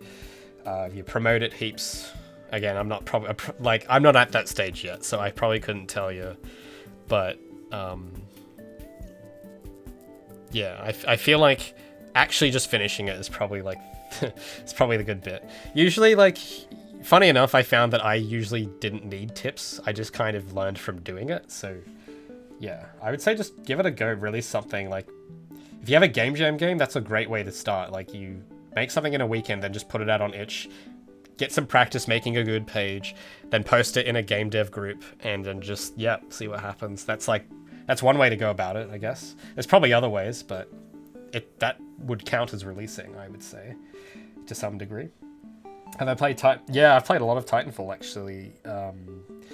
Very early on, people would ask me about Titanfall. I actually recently just played the first game, because it went up on Steam, like, last week. It was interesting, but it's like dead, unfortunately. I managed to get a match, just one, of attrition, I think. But it's such an old game that even though it's just released on Steam, like, no one's playing it, unfortunately. So, oh well. But no, I've played 2's campaign once or twice, and a lot of multiplayer. Oh, you're welcome, Core Happy. Hopefully that was helpful. I know it's strange, like, I always feel weird giving advice because I don't really know any of you that well, and I feel like advice is best when it's personal, like, very personalized, but unfortunately I don't really have that, I don't have that context. So I kind of always feel strange about giving general advice because I really don't know how well it fits to each person, but if you find it helpful, and if you listen to it and you think yes, then hell, that's great. Glad I could be of help to you. God, there's a lot of questions here now. Someone mentioned the merch. Someone's like mentioning merch ideas. Yeah, if you've got... Look, I've got a bit of free time over the next like couple weeks, so I've had an idea of doing a Christmas themed thing, like on a shirt, or if there's anything else maybe you guys be interested in seeing, like prints or something, like let me know. If there's any specific thing you think would be awesome that you would want, like a specific shirt with Gabby like in a pose, or a logo of some kind, or a print that you'd want to hang up of some artwork, like let me know, and I'll have some time to work on it in the next few weeks. Actually, I'm so sorry, the rave. So 3D stuff, I've had that asked before. I actually do have one right here on my desk, but 3D print is complicated. It's a lot harder to pull off on a shirt, but if you're curious, this is a 3D print test of Gabby. So yeah, that's my first attempt at it. I'm just using like a friend of mine has a 3D printer. It's super rough and coarse. It's not painted. I just have it on my desk because, you know, it's there and I've made it and I might as well put it on my desk. Very coarse, not professional quality. So I'm a bit apprehensive to doing models because I don't know how to do it properly, but that is a cool suggestion though. Someday, maybe. But I think I'm a bit far from that level. But if you guys think it's cool, I appreciate it. But you can understand why I might not feel comfortable releasing it in this state. Because it's kind of like, I don't know if you can see, like you look close up, it's like super rough. It's, yeah, like it's, I just took the game model, put it through like a 3D print program and did it, and yeah. Heard about Jundro. They make plane and space stuff. I've not heard of them.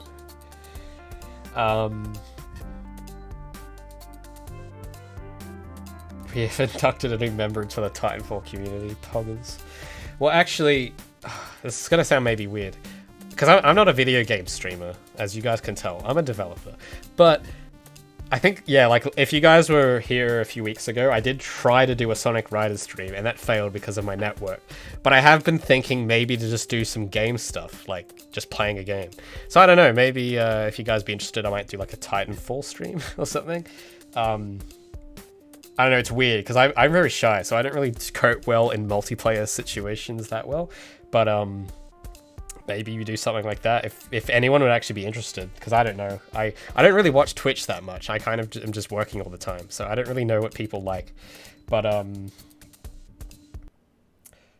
Banny's drawing on merch. Oh, if that's the one, because he's done a lot of drawings, Banny. He's done like I think 7 different artworks or more. Because I keep them all in a folder. Like, when you guys submit it to the Discord server, link down below, by the way. When you guys submit them and I put them in the videos, I usually, like, I go through the whole list and save them to my hard drive. That's why I tend to delete messages with, like, reactions and stuff, because it's easier for me to just scroll through images instead of paragraphs of text, and that's why there's a slow-mo mode on that server, because I know people like talking about the fan art, but it's really there just for submissions. You could probably talk about it in Feline discussion. That's probably a better place, but I just scroll through and save it all. And I think Banny, I've seen his name pop up heaps, and he's got like some really good ones. I think his most recent one was amazing. If you guys want to have a look at it, I'll get it up. I think I know which one you're talking about, Greg. He did this incredible... Yeah, it's this one. This is incredible. So Banny came at me with this, and I was just like, God damn, that's so cool. So, I don't know how that would work on a shirt exactly. I might be able to figure it out. I'd probably ask him for permission as well, even though it's my character. But I feel like out of courtesy, I'd ask him if he'd be cool with that. Yeah, because I would so want this on a print or something. That'd be epic.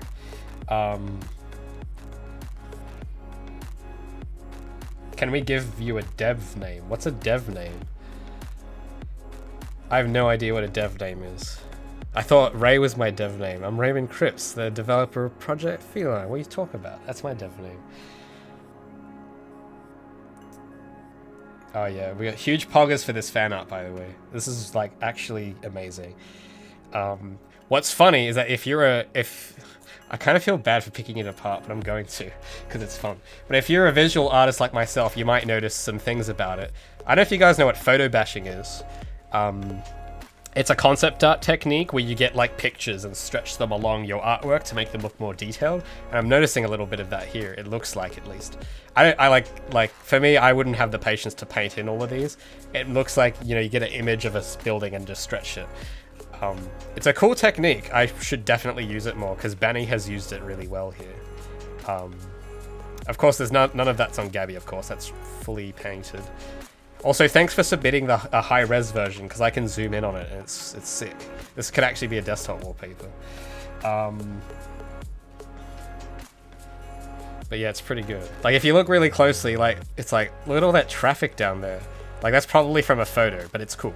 I'm not trying to critique it, but I'm just saying it's a cool little technique, and I see what you did there. I like it. It's cool. Yeah. So if you're a concept artist, hey, that's a little trick that you can do in your concept art, in case you didn't know what that was. So yeah.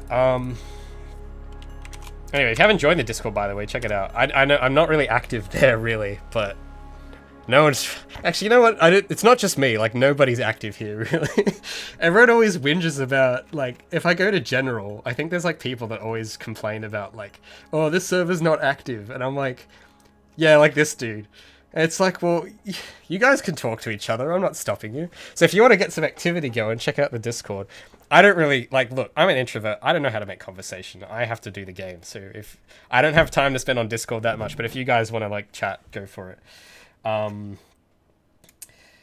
So yeah, just don't do this guy. Don't complain about the activity, because, like, look, that's beyond my control. If you guys want to be active, go be active. Here we go. We got someone typing in the chat. There we go. Got some activity. Anyway, so go check that out.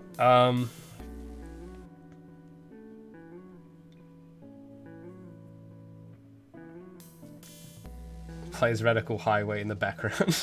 Nice. Alright,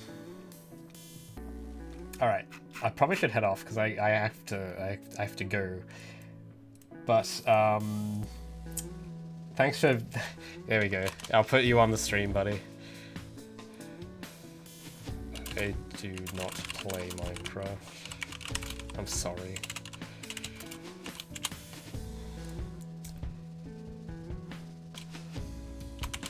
So there's your moment of fame.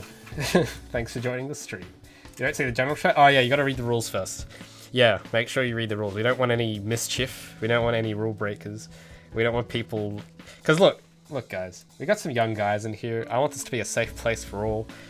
I want this to be a nice little place. Okay, look, I'm sitting up straight, okay? Posture check done, thank you. No, you can't redeem hydrates in Discord. You have to use the stream chat, okay? You can't use the Discord chat. You gotta use the stream points. I don't have a point system on Discord. That's cheating. That's gonna be a ban. No, I'm just kidding. But no, like, yeah, I don't have to tell you guys. Just behave yourselves. No bad language. No, the Christian server. You know the deal. I want to keep this a nice little place.